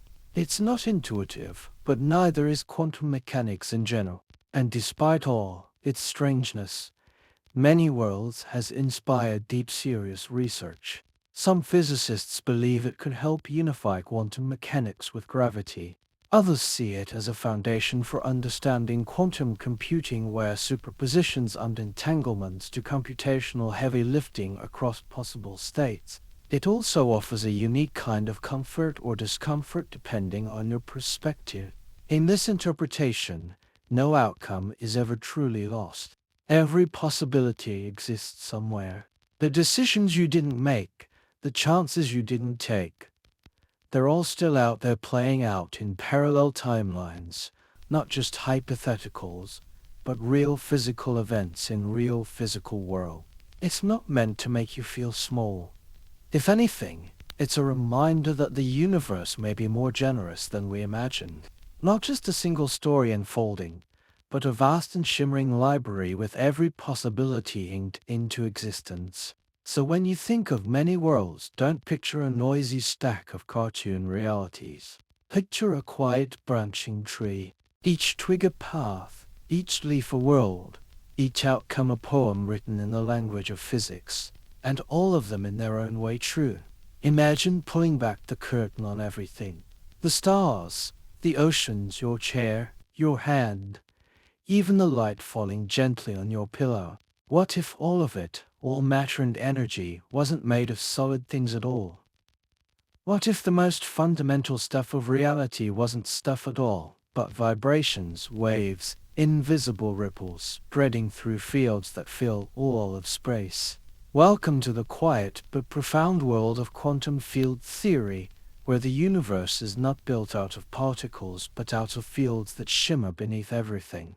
Let's start gently. In classical physics, a field is something that assigns a value to every point in space.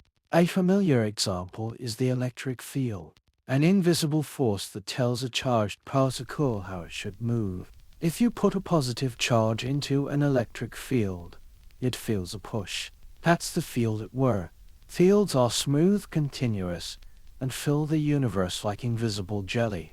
Now, quantum mechanics comes along and sprinkles uncertainty onto the picture. It says fields don't just sit there quietly. They fluctuate. They buzz even in the absence of any real particles. Every field, electric, magnetic, gravitational, is quantum in nature. It jiggles even when it seems empty. Even the vacuum, as it turns out, isn't truly calm. It's restless. And here's the leap. In quantum field theory, or QFT, everything is a field. Every particle you've ever heard of, electrons, photons, quarks, neutrinos, is just a little blip in its corresponding field. A particle is not a tiny marble flying through space. It's a localized ripple, a bump, a wiggle in an underlying field that fills all of reality. Let's take the electron. Somewhere out there in space is the electron field, a quantum field that exists everywhere. When you see an electron, you're not looking at a separate self-contained object. You're observing a specific quantized excitation of that field. The field got excited in a localized way, and that's what you call an electron. Same goes for photons. The electromagnetic field fills all of space. When a light particle zips by, it's not a little bullet. It's a ripple, a tiny vibration in the electromagnetic field. Turn the knob on that ripple just right and you get visible light. Turn it differently and you get microwaves or X-rays. But it's all just modes of dancing in the same field. There's a field for every known particle. Quark fields, gluon fields, Higgs field. Even the elusive graviton, if it exists, would be a ripple in the gravitational field. So where did our old friend the particle go? In a sense, particles are a useful fiction, a way to describe the behavior of fields in certain contexts. When the field is localized and the ripple behaves as a discrete packet of energy, it's convenient to call it a particle. But that's just our label for a behavior. The field is fundamental. The ripple is what we see, but the field is what's really there. This shift in perspective is profound. It turns the universe from a Lego set made of tiny blocks into something more like a symphony, an infinite orchestra of overlapping notes with reality emerging from their interference and harmony. Quantum field theory also explains some puzzling features of quantum mechanics that standard quantum theory struggles with. For instance, how do particles create and destroy themselves in high-energy reactions? Simple. They're just field excitations. Smash enough energy into a region of space and you can jiggle a field hard enough to spawn a new ripple. That's how particle collisions in places like N can produce entirely new particles out of what seems like thin air. And what about antipatracles? The electron shadowy twin, the positron. In quantum field theory, antipatracles are just another mode of excitation in the same field with opposite properties. Nothing spooky, just more symmetries in the rippling. Here's a particularly elegant twist. Forces themselves are mediated by field. The electromagnetic force, it's the result of charged particles exchanging photons. Ripples in the electromagnetic field, the strong force. It's gluons vibrating in the gluon field, binding quarks together. Gravity, if it's ever successfully quantized, would involve tiny ripples in the gravitational field. Gravitons, even empty space isn't really empty. Quantum field theory predicts that fields are never completely still. They're always jittering with vacuum fluctuations. These fluctuations can have measurable effects like the Casimir effect, where two metal plates placed very close together in a vacuum field are force pulling them together caused by changes in the field's energy between them. There's something wonderfully serene about this picture. The idea that space itself is not a passive backdrop but an active participant. Every point in space is alive with potential. Every particle, every interaction, every beam of light or burst of energy is just the field expressing itself. Of course, quantum field theory is complicated. It's not something you can casually calculate on a napkin, unless your napkin is the size of a blackboard and your chalk is labeled Feynman diagrams. But the conceptual takeaway is elegant. Nature at its most fundamental is not made of things. It's made of excitations, patterns, energy arranged in space and time. Even mass, the stubborn weighty quality of matter, is in many cases an emergent feature of field interactions. The Higgs boson discovered in 2012 provided strong evidence for the Higgs field. Interaction with that field gives elementary particles such as electrons and quarks their rest masses, although the familiar molasses analogy should not be taken as literal drag. Most of the mass in protons and neutrons comes from energy associated with the strong interaction. So here we are nestled in a world of fields. You, as you listen to this, are a delicate pattern in the electron field, the quark field, the photon field. Your thoughts are patterns of excitation. The very atoms of your body are nodes in a cosmic meshwork of fields humming in invisible harmony. You don't end at your skin. The fields that define you spill out into the universe. There is no sharp edge, no hard boundary. Just softer or stronger ripples, fading into the broader sea of quantum reality. Quantum field theory doesn't just describe the universe. It is the universe. Or at least it's the best map we've drawn so far.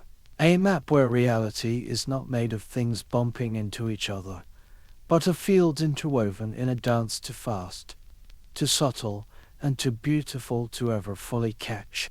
And if you're still awake, you might be wondering, if everything is a ripple in a field, what are we rippling through? That, dear listener, is a question for another dream.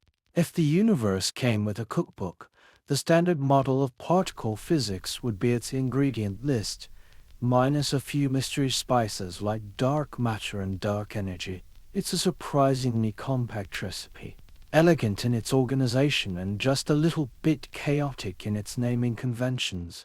But for all its quirks, this model is one of the most successful theories in the history of science. It tells us what the universe is made of, how those parts interact, and why reality looks and behaves the way it does. Let's start by introducing the cast.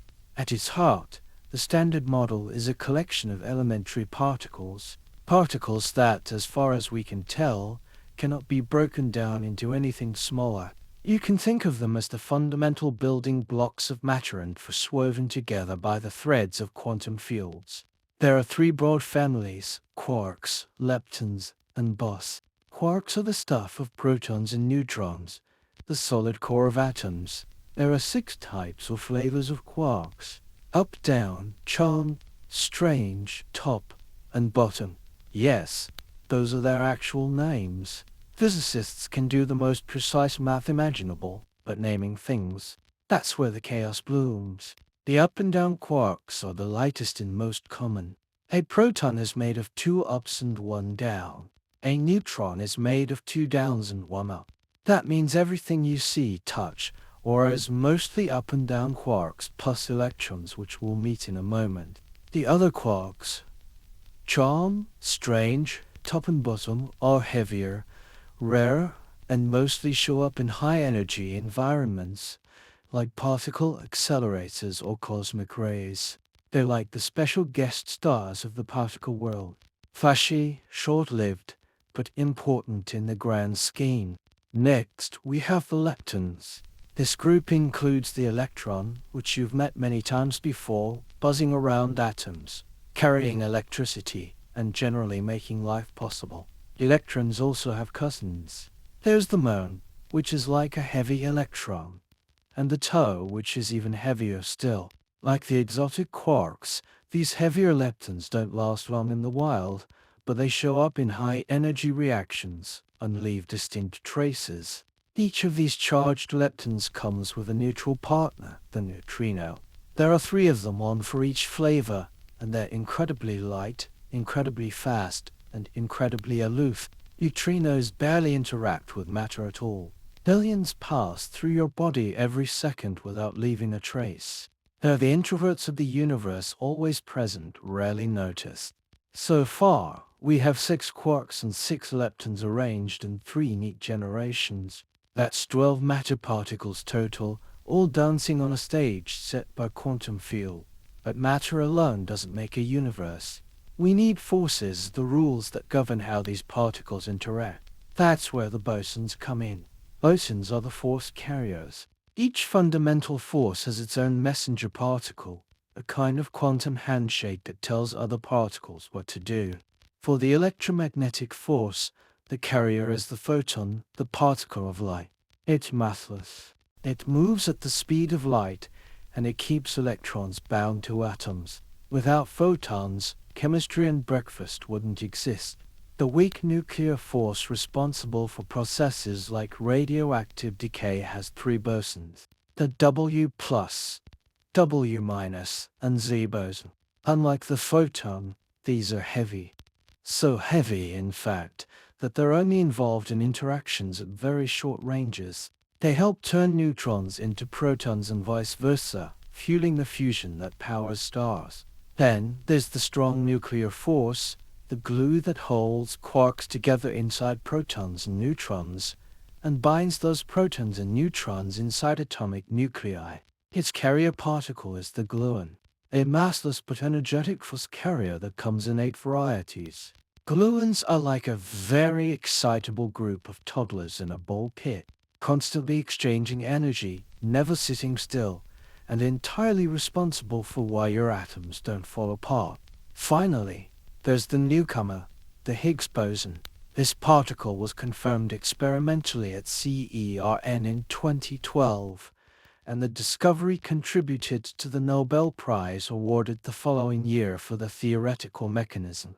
The Higgs boson is the manifestation of the Higgs field, which permeates space and gives mass to many of the other particles. Without the Higgs mechanism, the Standard Model would describe a very strange world, one where most particles dipped around massless, unable to clump together into atoms. So to recap, the Standard Model contains 6 quarks and 6 leptons as matter particles, the photon 8 gluons, and the W and Z bosons carry gauge interactions, and the Higgs is a separate scalar boson. All of this is the Standard Model, and it works beautifully. This model has predicted the outcomes of countless experiments with astonishing precision. From the behavior of particles and colliders to the decay rates of radioactive isotopes, the Standard Model just keeps being right. It's not perfect, but it's remarkably stubbornly good at what it does. Of course, it has a few holes. For one, it doesn't include gravity. The Standard Model is a quantum theory, while gravity is best described by Einstein's general relativity, a classical theory. Merging these two frameworks is one of the biggest unsolved problems in physics. Then there's dark matter. Astronomical observations suggest that most of the matter in the universe is invisible and doesn't interact with light. The Standard Model doesn't account for it. None of its particles can explain the gravitational effects we observe in galaxies. And let's not forget dark energy, the mysterious force driving the universe's accelerating expansion.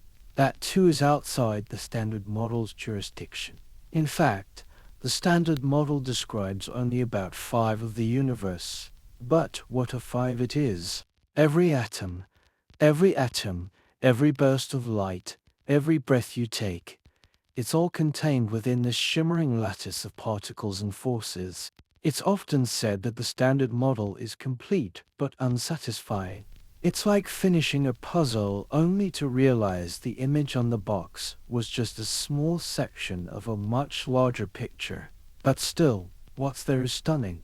Elegant symmetries, intricate relationships, and mathematical structures that link particles in ways that hint at a deeper unity.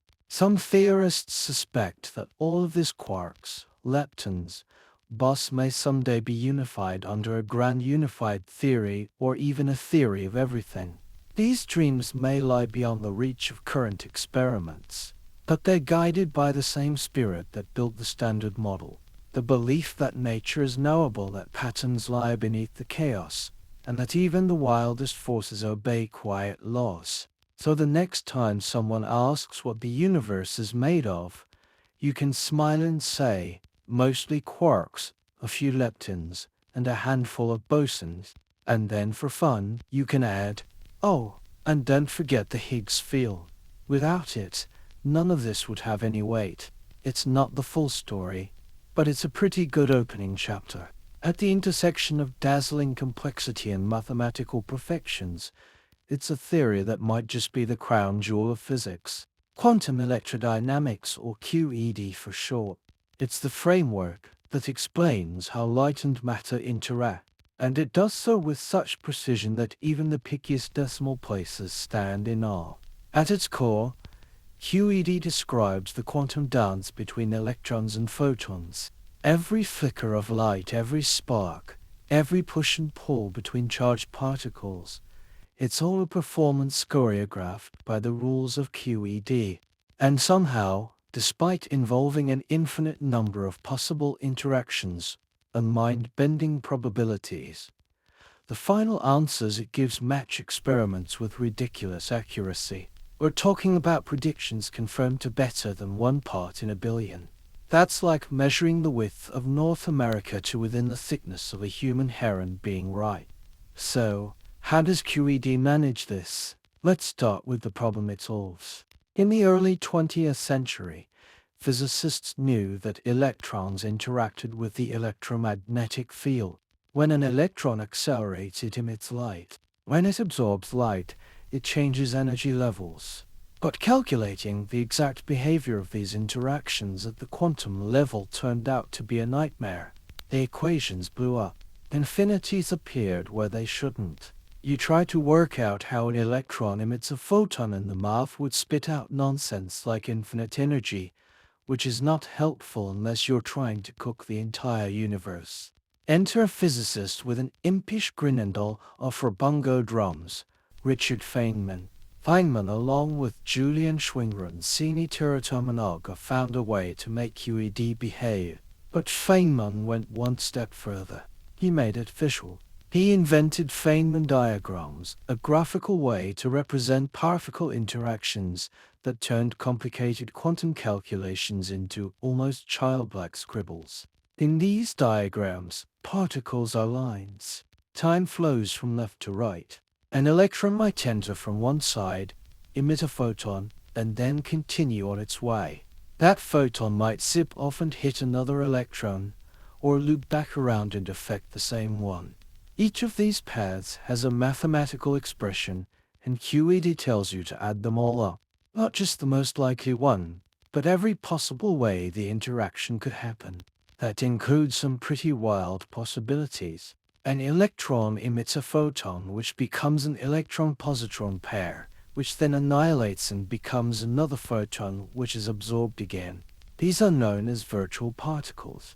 They exist only in the mathematical interludes between real measurable events, but they shape the outcome in very real ways. This is where QED becomes less like physics and more like poetry written in calculus. It doesn't just account for what does happen. It accounts for everything that could happen. Every zig-G, every zag, every loop and squiggle is part of the final answer. And somehow, when all of those possibilities are woven together, the result is a prediction so precise it could tell you how an electron would behave on the far side of the galaxy down to the tiniest decimal. One of the triumphs of QED is its explanation of the anomalous magnetic moment of the electron. The electron has a tiny magnetic field, like a miniature ball magnet. Classical physics predicts its strength, but quantum effects tweak it just a little. QED calculates this tweak and matches the experimental result to over 10 decimal places. It's not just good, it's stunning. The theory also elegantly explains phenomena like Compton scattering, where a photon bounces off an electron, Bremsstrahlung, where a particle emits radiation when slowing down, and pair production, where light can transform into matter and antimatter. All of these processes, which sound like sci-fi spells, fall naturally out of the QED framework. It's worth mentioning that QED doesn't stand alone. It's the quantum field theory that describes electromagnetism, but it's also the prototype for other quantum field theories. The strong force has its own version called quantum chromodynamics. The weak force is handled by electroabok theory, which unifies electromagnetism and the weak interaction. But QED came first and it set the standard. And here's something charming. Despite its mind-melting math, QED is deeply intuitive once you get the hang of it. Feynman himself often said that the rules of quantum electrodynamics could be written on the back of a napkin. In his signature style, he boiled it down to this. Particles take every possible path, each with a probability amplitude. You square the sum to find the actual probability, and that's it. The rest is just bookkeeping. This idea that nature explores every path is at the heart of the quantum worldview. An electron doesn't just go from point A to point B. It takes every route through every obstacle, around every tree, and under every bridge all at once. The universe is calculating all of those possibilities. And QED is how we peek into that process. It's also a testament to how weird quantum physics can be without breaking down. You might think, surely a theory this strange must have limits. And you'd be right. QED doesn't include gravity, and it doesn't explain dark matter, but within its domain it reigns supreme. It is quite simply the most accurately tested theory in the history of science. Even Feynman, who was famously skeptical of excessive admiration, admitted that QED was extraordinary, but he also warned us not to get too comfortable. Nature, he liked to say, always has more up her sleeve. And while QED might be the best theory we have, it may not be the best theory we can have. Still, for now, it's a masterpiece. A theory that began in tangled math and philosophical frustration and emerged as a clear, precise description of the quantum heartbeat of the universe. Light and matter interacting in an eternal whisper described with such grace that even the decimals seem impressed. And in that whisper lies the light from distant stars, the pulse of your smartphone's screen, and the gentle glow of a bedside lamp, all choreographed by a theory so subtle you barely notice it working. But it's there in every flicker, every reflection, every breath of illumination. Quantum electrodynamics, a quiet triumph. A dance written in fields and photons performed billions of times per second and always without fail on cue. If classical computers are like carefully trained librarians, efficient, orderly, and great at flipping through books one page at a time, then quantum computers are more like very strange poets who read all the books at once in overlapping whispers and somehow still find the answer. It sounds like magic, and in some ways it feels like it. But quantum computing is real, and it's built on the same bizarre principles that make up the heart of quantum physics. To understand what makes a quantum computer different, you first need to meet the bit's weirder cousin, the qubit. In a classical computer, everything boils down to bits. A bit is a binary unit of information. It can be either 0 or 1, like a switch that's off or on. These bits are the building blocks of everything your computer does, from streaming videos to calculating your taxes. And classical computers are great at manipulating lots of bits very quickly. But a qubit, short for quantum bit, doesn't just live in a state of 0 or 1. Thanks to the magic of superposition, a qubit can be in a blend of both states at once. Imagine a spinning coin that's neither heads nor tails until you stop it and observe the result.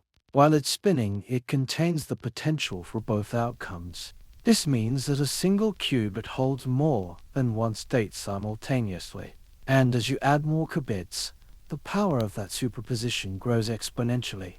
2 qubits can hold for possible combinations. 3 qubits hold 8. 20 qubits over 1,000,000. With enough qubits, a quantum computer could in theory explore an astronomical number of possibilities in parallel. That's the key idea behind quantum computing. Parallelism. While a classical computer tests each path one by one, a quantum computer explores many paths at once, though not in a way that gives you all the answers instantly. The trick lies in manipulating the system so that when measured, the right answer is the most likely to appear. It's not brute force guessing. It's more like shaping the probability landscape so the correct solution rises to the top. But there's another quantum trick up its sleeve: entanglement. When qubits become entangled, the state of one is linked to the state of another, even across distances. This allows for complex correlations between qubits that classical bits simply can't replicate. It's like a dance between particles. If one twirls, the other twirls too, no matter how far apart they are. This entanglement allows quantum computers to perform operations that would take classical machines vast amounts of time and energy. For certain problems like simulating molecules or factoring large numbers, quantum approaches promise enormous speed-ups. But now comes the part where we slow down and breathe a little. Quantum computers are not going to replace your laptop anytime soon. They are specialized tools, not general-purpose devices. For tasks like browsing the web or editing a video, your classical computer remains the reigning champion. In fact, building and running a quantum computer is hard. Qubits are incredibly delicate. They can be disrupted by tiny vibrations, fluctuations in temperature, even stray magnetic field. Maintaining a qubit's coherence, its ability to stay in superposition and entanglement requires extreme care. Many systems must be cooled to temperatures near absolute zero. That's colder than deep space. And then there's error correction. In classical computers, if a bit flips unexpectedly, it's fairly easy to detect and fix. In quantum systems, it's much trickier. You can't simply copy a qubit state without disturbing it, thanks to the no-cloning theorem. So, researchers have had to invent clever schemes using many physical qubits to protect one logical qubit. It's like wrapping your whispering poet in layers of soundproof insulation so they can keep reciting without interference. Despite these challenges, progress has been impressive. Companies and research labs have built quantum computers with tens to hundreds of qubits. Some have demonstrated quantum supremacy, performing tasks that would take a classical computer an impractical amount of time. Others are developing systems known as NISCU devices, short for Noisy Intermediate Scale Quantum, which explore what we can do with imperfect but still useful quantum machines. And there are real-world applications being explored. One promising field is quantum chemistry. Simulating the behavior of molecules at the quantum level is incredibly difficult for classical computers, but quantum machines are naturally suited for it. This could revolutionize material science, drug discovery, and even battery technology. Another exciting area is optimization, solving problems with many competing variables, like finding the best delivery routes or allocating resources efficiently. Quantum algorithms may be able to find solutions faster and with fewer steps than traditional methods. And then there's cryptography. Some quantum algorithms, like Shor's algorithm, could one day break widely used encryption methods by factoring large numbers incredibly fast. This has sparked a new branch of security known as post-quantum cryptography, where researchers are designing encryption schemes that even quantum computers can't crack. Still, we're in the early days. Most quantum computers today are noisy, fragile, and limited in what they can do. The dream of a fault-tolerant large-scale quantum computer is still years, if not decades, away. But that doesn't make the journey any less fascinating. What's particularly delightful is how quantum computing takes the strangest parts of quantum mechanics, the parts that once seemed like philosophical puzzles, and turns them into tools. Superposition, once a curiosity, becomes a resource. Entanglement, once spooky, becomes useful. Even measurement, that act of collapsing possibilities into a single outcome, becomes a step in the calculation. It's almost poetic.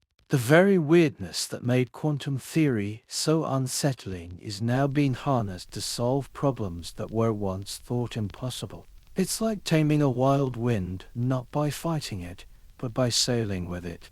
Quantum computers invite us to rethink what it means to compute. They challenge the boundaries between certainty and probability, between logic and fuzziness. They remind us that beneath the surface of classical reality lies a much stranger landscape, one where information is soft and tangled and answers emerge not from single steps, but from orchestrated patterns of possibility. We may not know exactly where this quantum path will lead, but the journey itself, quiet, intricate, full of potential, is already rewriting our understanding of what machines and minds can do. In the world of quantum physics, we expect things to be strange. Subatomic particles teleport through barriers, spin into directions at once, and form entangled pairs that whisper across the cosmos. But there's a place we usually don't expect to see quantum behavior: biology.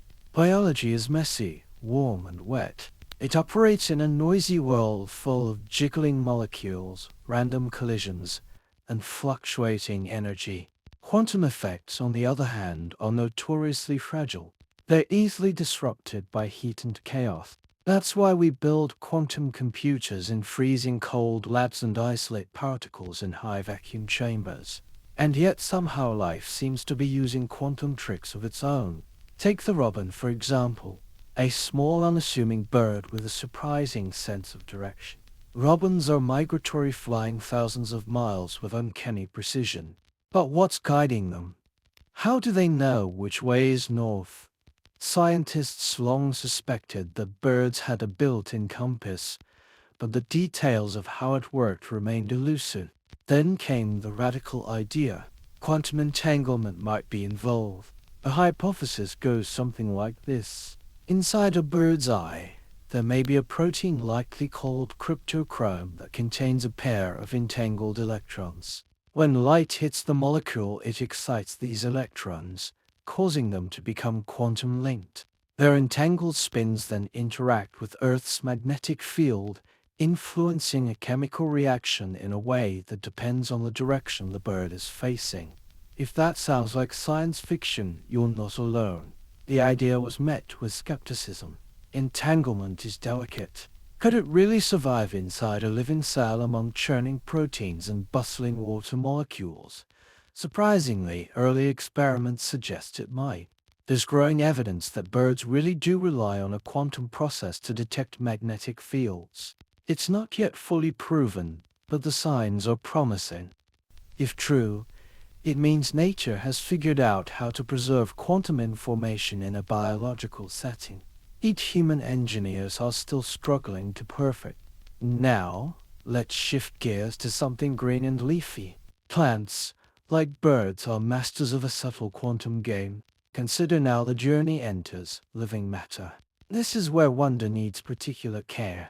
Life is made of quantum ingredients, as all chemistry is, but that does not mean every mystery of consciousness or biology is explained by quantum effects. The strongest cases are specific and testable. Tunneling may assist some enzyme reactions. Coherence may influence energy transfer under certain conditions, and radical pair chemistry remains a leading explanation for magnetic sensing in some animals. The evidence is promising in places and incomplete in others. Photosynthesis, the process by which plants turn sunlight into chemical energy. It sounds simple enough. Light hits a chlorophyll molecule which absorbs the energy and transfers it to a reaction center where it's stored. But how does that energy get there so efficiently? You might think it hops randomly from molecule to molecule until it reaches the right spot. That would be a slow and clumsy method. But measurements suggest something far more elegant is happening. The energy appears to explore multiple paths simultaneously, as though the system is using quantum coherence to find the most efficient route. Imagine dropping a marble onto a maze and instead of rolling down one corridor, it spreads out like a wave, feeling every possible path, then settling on the shortest. That's how some researchers believe forest and tectonic complexes behave. The energy doesn't wander aimlessly. It takes the best route thanks to a bit of quantum navigation. This is astonishing because these systems are warm, biological, and noisy. Yet quantum coherence seems to persist long enough, sometimes on the scale of picoseconds, which in the world of molecules is a decent stretch of time, to influence outcome. If plants are quantum strategists, it raises a tantalizing possibility. Has evolution learned to harness quantum mechanics? There's no reason to think biology can't make use of the same principles we find in physics labs. After all, nature had billions of years to experiment, and organisms that found clever quantum shortcuts, whether for energy efficiency, navigation, or sensing, may have enjoyed a survival advantage. Speaking of sensing, there's one more biological mystery that might have a quantum answer: the sense of smell. We usually imagine that smell works by shape. A molecule fits into a receptor in your nose, like a key fitting into a lock, and voila, you detect the scent. But that theory has some holes. Molecules with similar shapes can smell wildly different, and some molecules with different shapes can smell exactly the same. One alternative idea is the vibrational theory of olfaction, which suggests that our noses don't just detect shape, they detect how molecules vibrate. The proposal is that when a molecule binds to a receptor, electrons in the receptor might tunnel through the molecule, and the likelihood of tunneling depends on the molecule's vibrational frequency. If true, it would mean that part of your sense of smell involves quantum tunneling, the same trick that lets particles pass through barriers in nuclear fusion. Your nose might be sniffing in stereo, both structurally and vibrationally, using quantum mechanics to help decode the invisible world of molecules. Again, the idea is controversial, but experiments have shown that people and even fruit flies can sometimes distinguish between molecules that differ only in vibrational frequency. It's not conclusive, but it's enough to keep scientists intrigued. Quantum biology is still in its infancy. Most of the field is built on bold ideas, tentative experiments, and more questions than answers. But what makes it exciting isn't just the novelty. It's the reminder that the strange rules of quantum physics don't stop at the lab bench. They reach into the feathers of birds, the leaves of trees, and the breath you draw through your nose. It's a humbling thought. The same mathematics that describes the behavior of electrons in a vacuum also underpins the chirping of a robin and the shimmer of sunlight on a leaf. Nature doesn't separate its domains. Quantum effects aren't locked away in some microscopic vault. They're everywhere, woven into life itself. And perhaps as we learn to understand these quantum tricks, we'll gain not only new technologies, but a deeper appreciation for the ingenuity of evolution. Life, it seems, has always been playing with the strangest tools in the universe. They just never bothered to tell us. At the quantum level, particles do strange things. They blur into superpositions, interfere with themselves, and occupy multiple possibilities all at once. It's the playground of probability, not certainty. And yet, when you look around, you don't see a world made of shimmering may. You see a coffee mug, a desk, a cat, hopefully alive or dead, but not both. You interact with a world that feels solid, consistent, and wonderfully predictable. Why is that? Why don't you see tables that are both here and over there? Why don't entire sandwiches exist in a probability wave only collapsing when you open the fridge? The answer lies in a quiet but powerful process called deoccurrence. The mechanism that explains how the quantum world gradually loses its quantumness and becomes the classical world we know. Let's start with a quick mental stretch. Imagine a single electron in a superposition. It's not in one place. It's in a spread of possibilities. You can't say exactly where it is until you measure it, and even then you're only nudging it to choose a location. Now imagine that electron is left alone in the vacuum of space, completely isolated. It stays in that beautiful, delicate superposition.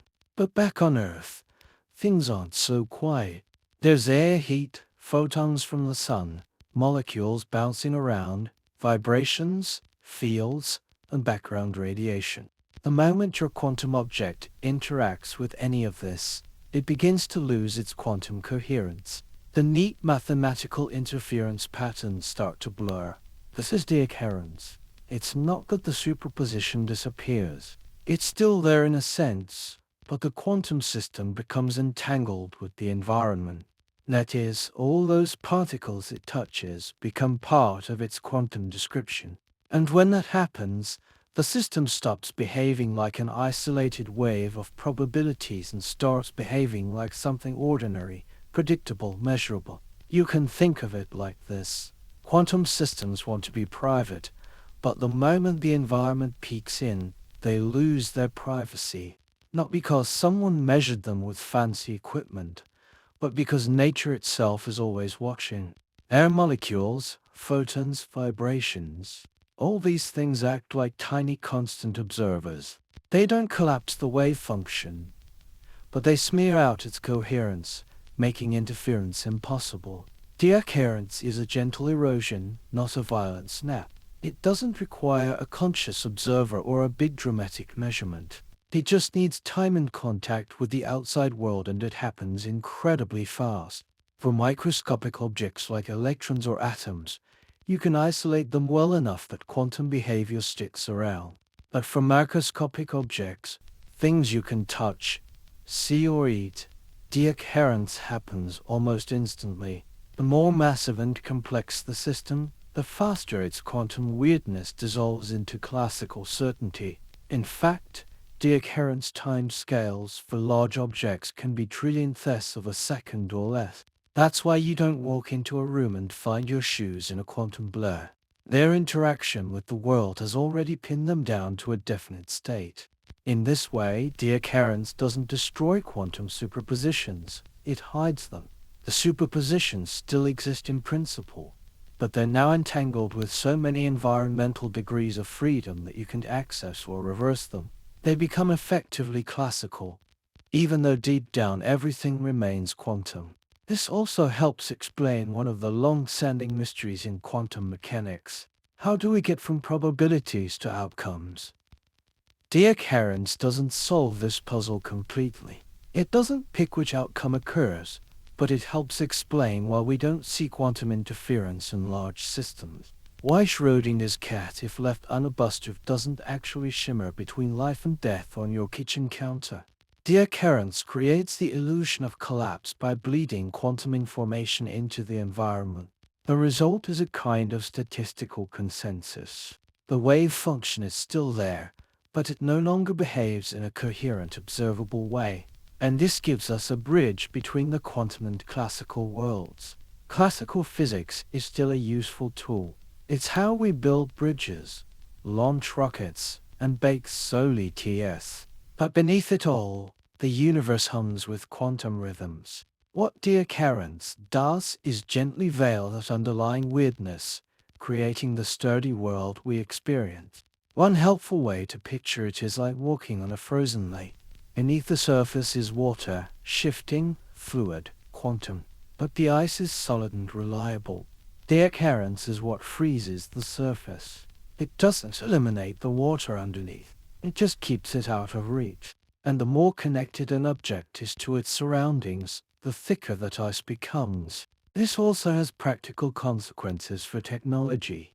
Quantum computers, for instance, have to fight the occurrence constantly.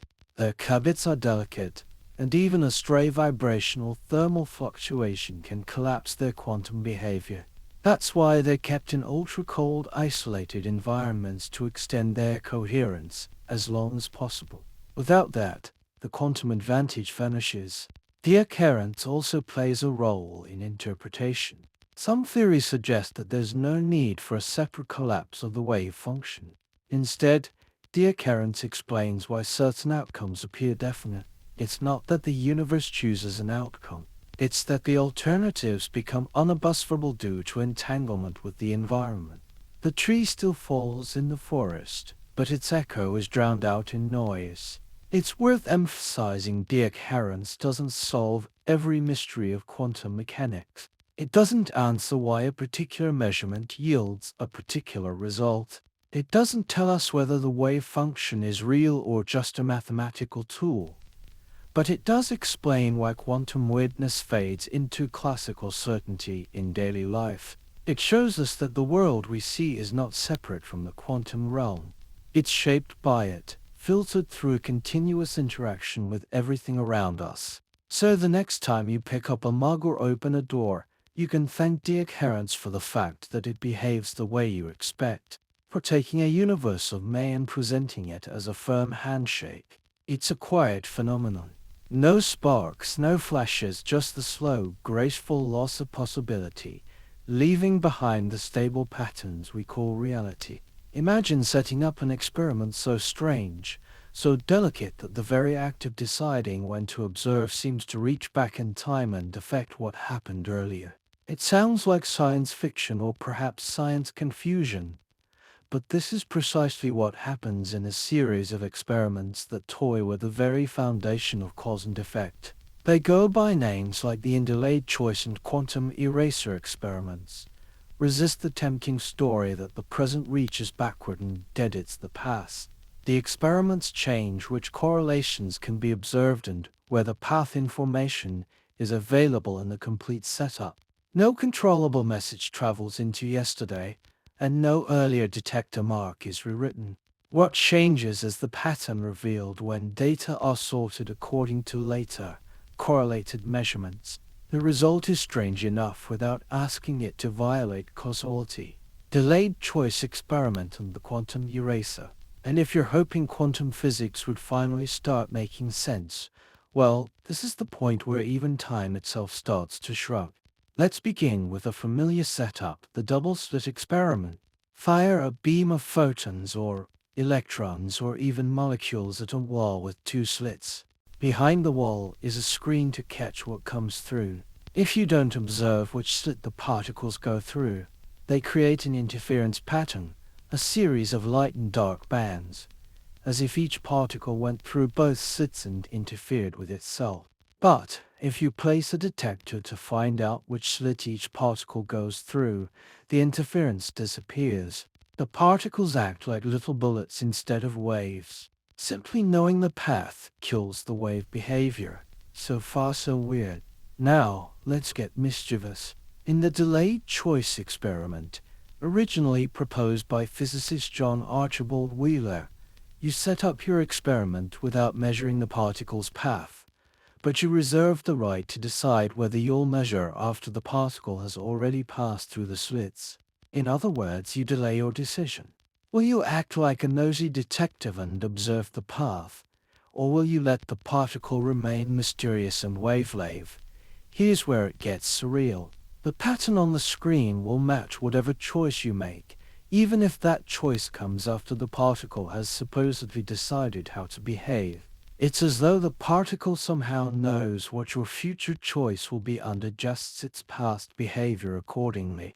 Either it produces an interference pattern, wave behavior, or it doesn't, particle behavior, depending on an event that hasn't even happened yet. It's enough to make a clock melt. The delayed choice experiment suggests that the quantum world doesn't commit to a specific reality until it's forced to, not just in space, but in time. The act of observation doesn't just determine the outcome, it might determine the history. And then quantum physicists said, let's make this even weirder. Enter the quantum eraser. In this twist on the double-slit setup, you mark the particles so you could know which path they took, but then you use a clever trick to erase that information after they've been detected. When the correlated data are sorted into suitable subsets, complementary interference patterns can appear, even though the unsorted detector record shows no interference. Nothing behaves retroactively, and no event is rewritten. The experiment reveals how path information and quantum correlations determine which statistical pattern can be recovered. Not just the moment of detection, but also the moment we decide what to do with the information about that detection. It can sound as though a later decision changed an earlier event, but no past detector record is rewritten. The later choice determines which correlations the complete data can reveal, not what already happened in a usable classical history. So what's going on here? One tempting interpretation is that information, not physical matter, is the true currency of the universe. In the quantum world, outcomes aren't locked in until you ask questions that have answers. Until then, all possibilities remain entangled in a hazy soup of may. That doesn't mean time travel is real or that we can change the past. Rather, it suggests that our usual picture of time as a one-way street might not apply at the quantum level. Events in the quantum realm aren't chained together by tidy links of cause and effect. They're part of a strange holistic web where outcomes emerge only when the entire system is considered. Still, there are limits. While these experiments are astonishing, they don't allow for communication with the past. You can't send messages backward through time or change what already happened. The results always play by the rules of causality at the large-scale level, but they hint that under the surface those rules are a bit more flexible. Some physicists describe it in terms of entanglement and correlation, not causation. The particle doesn't know what you'll do in the future. It's just that all the pieces of the experiment are connected in such a way that your final setup defines what patterns are visible. Others lean into a block universe interpretation, where all moments in time exist simultaneously like frames in a film reel. In this view, your choice isn't something that travels backward. It was always part of the grand timeless quantum story. And still others shrug and say, shut up and calculate. The important thing is this. The universe is under no obligation to conform to our common sense ideas of time, cause or measurement. Our classical intuitions are built for macroscopic objects, rocks, and coffee mugs and cats. But down in the quantum mist, the rules are subtler, less linear, less local, and much, much stranger. The delayed choice and quantum eraser experiments don't break physics. They reveal the richness beneath it. They show that the quantum world is not just a smaller version of our everyday world. It's something fundamentally different playing by a logic of its own. So if time ever feels like it's playing tricks on you, just remember on the quantum level it probably is. If you were to zoom far enough into the heart of the universe, past the galaxies, past the molecules, past the atoms themselves, you'd eventually arrive at a world where certainty slips quietly through your fingers. A world where outcomes are not determined, but described in terms of probabilities, where particles don't have positions until you look. And even then, they're merely the result of a cosmic dice roll. Welcome to the quantum universe. A place that's not just small, it's uncertain. At its core, quantum physics suggests that randomness may not just exist, but may actually rule. This idea doesn't sit comfortably with everyone. In fact, it made Albert Einstein famously uneasy. He once declared, "God does not play dice with the universe," a line that's been quoted for nearly a century in every philosophical cafe conversation involving physics and fate. But let's unpack what this randomness actually means and what it doesn't. In classical physics, everything behaves like a well-oiled machine. If you know the position and velocity of every particle in a system, you can predict the future with absolute precision. It's a neat deterministic framework, like lining up dominoes and knowing exactly how they'll fall. Quantum mechanics breaks the chain. It replaces precise predictions with wave functions, mathematical objects that describe all the possible outcomes of a particle's behavior. And when you make a measurement, the wave function collapses into one of those possible outcomes. But which one you get isn't determined ahead of time. It's genuinely random. That's not a code word for "we just don't know yet." It's not the result of human error or missing information. It's baked into the structure of reality itself. The best you can do is calculate the probability of each result and accept what shows up. Now, some interpretations of quantum mechanics, like the many worlds view, dodge this randomness by suggesting that every possible outcome does happen, just in a separate branching universe. So when you measure a particle and it spins up, there's another version of you in another universe where it spins down. No randomness, just infinite outcomes. But even if that's true, you still can't predict which version you'll find yourself in. From your point of view, the experience is just as unpredictable. This raises some deeply philosophical questions. If randomness exists at the foundation of reality, what does that mean for cause and effect, for free will, for the laws of nature themselves? It might feel unsettling at first. The idea that the universe isn't operating on some grand script but improvising along the way. That there's a fundamental looseness in the weave of reality. And yet randomness isn't the same as chaos. In fact, quantum mechanics is astonishingly precise in its predictions. It doesn't say anything could happen. It says here's a list of what can happen and the odds of each. When physicists tested quantum predictions like those from quantum electrodynamics, they found agreement with experiments to 12 decimal places. That's like predicting the height of Mount Everest to within the width of a human hair. So even if quantum outcomes are random, the structure of that randomness is deeply orderly. It's a bit like rolling a 100 dice and finding that they always sum to a predictable average. Even though each die falls randomly, the outcomes are probabilistic.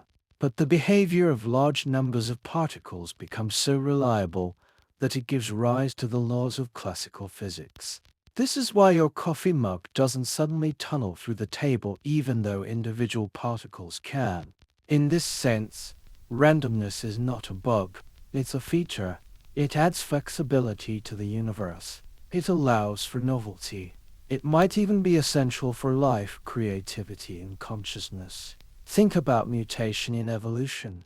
If every biological event was strictly determined, there would be no variation, no branching paths. But throw in a little randomness, a change in a gene here, a transmutation there, and suddenly the universe has options. Some of those options lead to leaves, some lead to leopards, some lead to philosophers. In the quantum realm, randomness is the engine of variety. It gives rise to complexity from simplicity. And it does so without breaking the rules, because the rules of quantum mechanics are statistical, not prescriptive. Some scientists and philosophers take comfort in this unpredictability. After all, a deterministic universe can feel like a clockwork prison where every thought, action, and feeling is just the echo of particles obeying rigid laws. But a probabilistic universe, that's one where the unexpected can happen, where outcomes are written in stone, but drawn from a deck. Of course, randomness also comes with mystery. When we observe a particle in one state rather than another, why that one? Quantum mechanics doesn't offer a reason. It just gives you the odds. It's like flipping a coin and getting heads. There's no deeper explanation for that outcome, just that it had a 50 chance. And this has philosophical weight. It suggests that the universe is not fully knowable in the classical sense. There's a ceiling to certainty, a boundary beyond which questions don't have definite answers, only ranges of possibility. And yet we can still thrive in that uncertainty, build technologies from it, discover meaning in it. Quantum randomness also ensures that no two things are truly identical. Even particles prepared in the exact same way will sometimes yield different outcomes. This tiny irregularity, this whisper of unpredictability, is what keeps the universe alive and interesting. So perhaps the universe displayed ice, not recklessly, but with an elegance so refined that it creates galaxies, atoms, thoughts, and time itself. And while we may never fully tame that randomness, we can come to appreciate it, not as a flaw in the cosmic machinery, but as the soft hum of possibility woven into the fabric of everything. If quantum physics were merely a set of equations, however strange, however elegant, it might still be considered one of humanity's greatest intellectual achievements. But what makes it truly special is that it doesn't just describe particles and probabilities. It invites us to reflect on something deeper, what it means to know and what it means to be. Because in peeling back the layers of the universe, quantum physics doesn't simply reveal new answers. It reshapes the questions themselves. We tend to think of reality as something solid, fixed out there, something that exists whether we're here to look at it or not. But the quantum world disagrees gently yet persistently. It suggests that, at the smallest scales, reality isn't fixed at all. It's a set of possibilities, like dreams waiting for an observer to nudge them into form. When a particle exists in a superposition, it's not just undecided. It's all its possible states at once. A smudge of probability, not a single dot. And when we measure it, it settles on one outcome, as though the universe softly exhaled and chose a story. This raises a quiet, unsettling thought. If observation plays such a crucial role in shaping outcomes, are we as separate from the universe as we once believed? Or are we observers and all a part of the grand entangled dance? For physicists, these are technical questions. For the rest of us, they feel almost spiritual. A quantum physics isn't here to offer easy answers. It's not a shortcut to enlightenment or a metaphor factory for self-help books. And yet it does leave us with something precious: humanity. It reminds us that our everyday intuitions about space, time, matter, and cause are not the final word on how things work. That the familiar world we navigate each day is just one version of reality filtered through evolution, shaped by our senses and stitched together by habit. In this way, quantum mechanics becomes more than physics. It becomes a mirror showing us the edges of our knowledge, the limits of our understanding, and the breathtaking strangeness of the universe we call heart. Think of Schrödinger's cat, not as a literal feline trapped in a paradox, but as a metaphor for the way we live in uncertainty, or how we constantly juggle conflicting possibilities, half-known-ness, and almost certainties. Whether it's waiting for a medical test result, applying for a job, or simply wondering if it will rain tomorrow, we exist quite often in a quantum state of our own. Hope and fear, expectation and doubt. Possibilities layered gently over each other until time or choice collapses the wave. And maybe that's the secret beauty of quantum mechanics. It's not telling us that the world is unknowable or meaningless. It's just telling us that it's not obligated to be obvious. There's a softness to that realization, a quiet freedom. If certainty isn't guaranteed, then neither is limitation. If the world isn't pinned down until it's observed, then possibility is always alive, flickering just out of view. Even the word quantum has a kind of poetry to it. It comes from the Latin quant is. How much? How much energy? How much is this or that particle allowed to be or do? But more than that, it's a word that points toward boundaries, discrete indivisible packets, the smallest allowed unit of change. And maybe there's something meaningful in that too. That even in the vast and swirling confusion of the cosmos, there are limits, minimum steps, quiet thresholds that must be crossed. Not everything is continuous. Some things change in leaps. When you dream, you don't do it one atom at a time. You leap into worlds that don't exist until they do. You witness impossible things until they feel natural. And when you wake, you may not remember all the rules, but you carry back the feeling of possibility. Quantum physics feels like that, like waking from a dream and realizing that the world is weirder, wilder, and more wonderful than you'd ever guess. Of course, this can be a little unsettling. We like cause and effect. We like knowing. Certainty has its comforts. But maybe it's also a little overrated. Maybe it's okay to live with questions that don't yet have answers. To wander in a forest of probabilities without demanding to know which tree is real. Maybe that's where wonder lives, in the spaces between what we can grasp and what we can only glimpse. Physicist Richard Feynman once said, "I think I can safely say that nobody understands quantum mechanics." He meant it as both a joke and a truth. Even those who work with the math every day, who build machines and models from its predictions, will admit that quantum physics is not something you get in the usual way. It's something you accept like a poem or a dream. It works. It's precise. It's testable. And yet it refuses to be pinned down by ordinary logic. And maybe, just maybe, that makes it more honest because the universe was never obliged to be simple. It just had to be. So as we drift now through the quiet triples of quantum thought, maybe the most important lesson isn't about particles or probabilities, but about perspective. To see uncertainty not as a flaw but as a feature. To let go gently of the need to know everything and to rest in the strange, beautiful truth that we are part of a cosmos that is still unfolding, still choosing, still shimmering with possibility. A place where even the emptiest T-vacuum isn't truly empty. Where time can flex, where light forgets how to behave, and where in the end reality dreams too. Thank you for listening. Whether you're still wide awake, drifting gently, or already halfway through a dream, we've wandered a long way tonight, through slits in cardboard, thought experiments with cats, rippling fields, and mysterious erasers of time. We've met particles that behave like waves, waves that act like particles, and forces that play by rules written in a language we're only just learning to translate. And somewhere along that journey, we began to see not just the oddness of the quantum world, but its quiet beauty.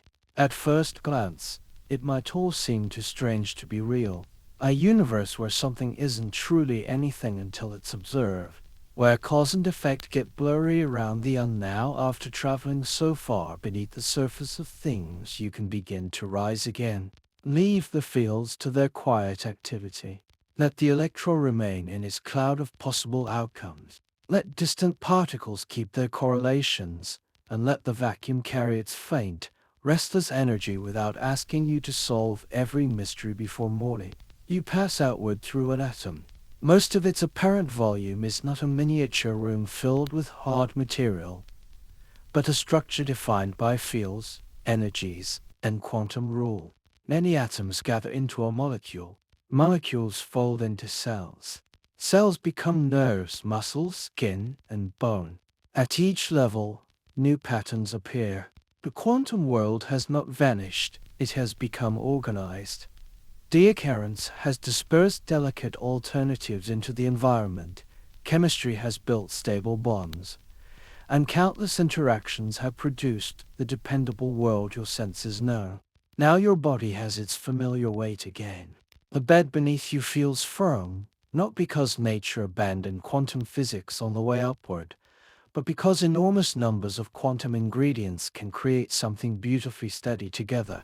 A wave can become a shoreline. Molecules in motion can become warmth. Electrical signals can become a memory. And matter obeying impersonal laws can become a curious mind, resting in the dark and wondering what reality is made of. Perhaps that is the gentlest surprise of the whole journey. You are never standing outside the quantum world and looking in. The atoms in your fingertips, the oxygen entering your blood, the photons that touched your eyes earlier today, and the electrical activity, now softening toward sleep, all belong to the same universe we explored tonight. Quantum physics does not say that human attention magically creates everything, and it does not allow messages to travel faster than light. It says something subtler and more astonishing. Nature at small scales is described by states of possibility. Measurement outcomes follow precise probability rules. Correlations can exceed classical expectations, and the solid certainty of daily life is an emergent achievement rather than the universe's most basic language. There are still questions without final answers. We do not yet know which interpretation, if any, reveals what the mathematics means underneath. We do not have a complete quantum theory of gravity. We do not understand why the vacuum energy calculated by our best theories differs so dramatically from the value suggested by the expansion of the cosmos. And we are still learning where the boundary lies between quantum behavior and the classical world, or whether a true boundary exists at all. But unanswered questions do not make the journey empty. They mark the places where knowledge is still growing. For tonight, you can let those questions remain open. Imagine them as small lights floating on a dark ocean, visible but in no hurry to reach the shore. You do not need to choose Copenhagen, many worlds, pilot waves, or collapse. You do not need to picture every field or remember every particle. It is enough to know that beneath the calm surface of your room, reality is deeper, softer, and more intricately connected than ordinary experience suggests. Notice one breath arriving without effort. Notice it leaving. The atoms continue their quantum lives, whether you are awake or asleep.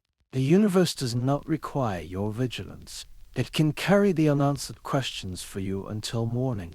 Thank you for spending this quiet journey with Drift into Science. Wherever you are tonight, may your thoughts lose their sharp edges, may your body settle into stillness, and may curiosity become something warm and weightless beside you. The room is solid enough, the night is quiet enough, and for now you know enough. Good night.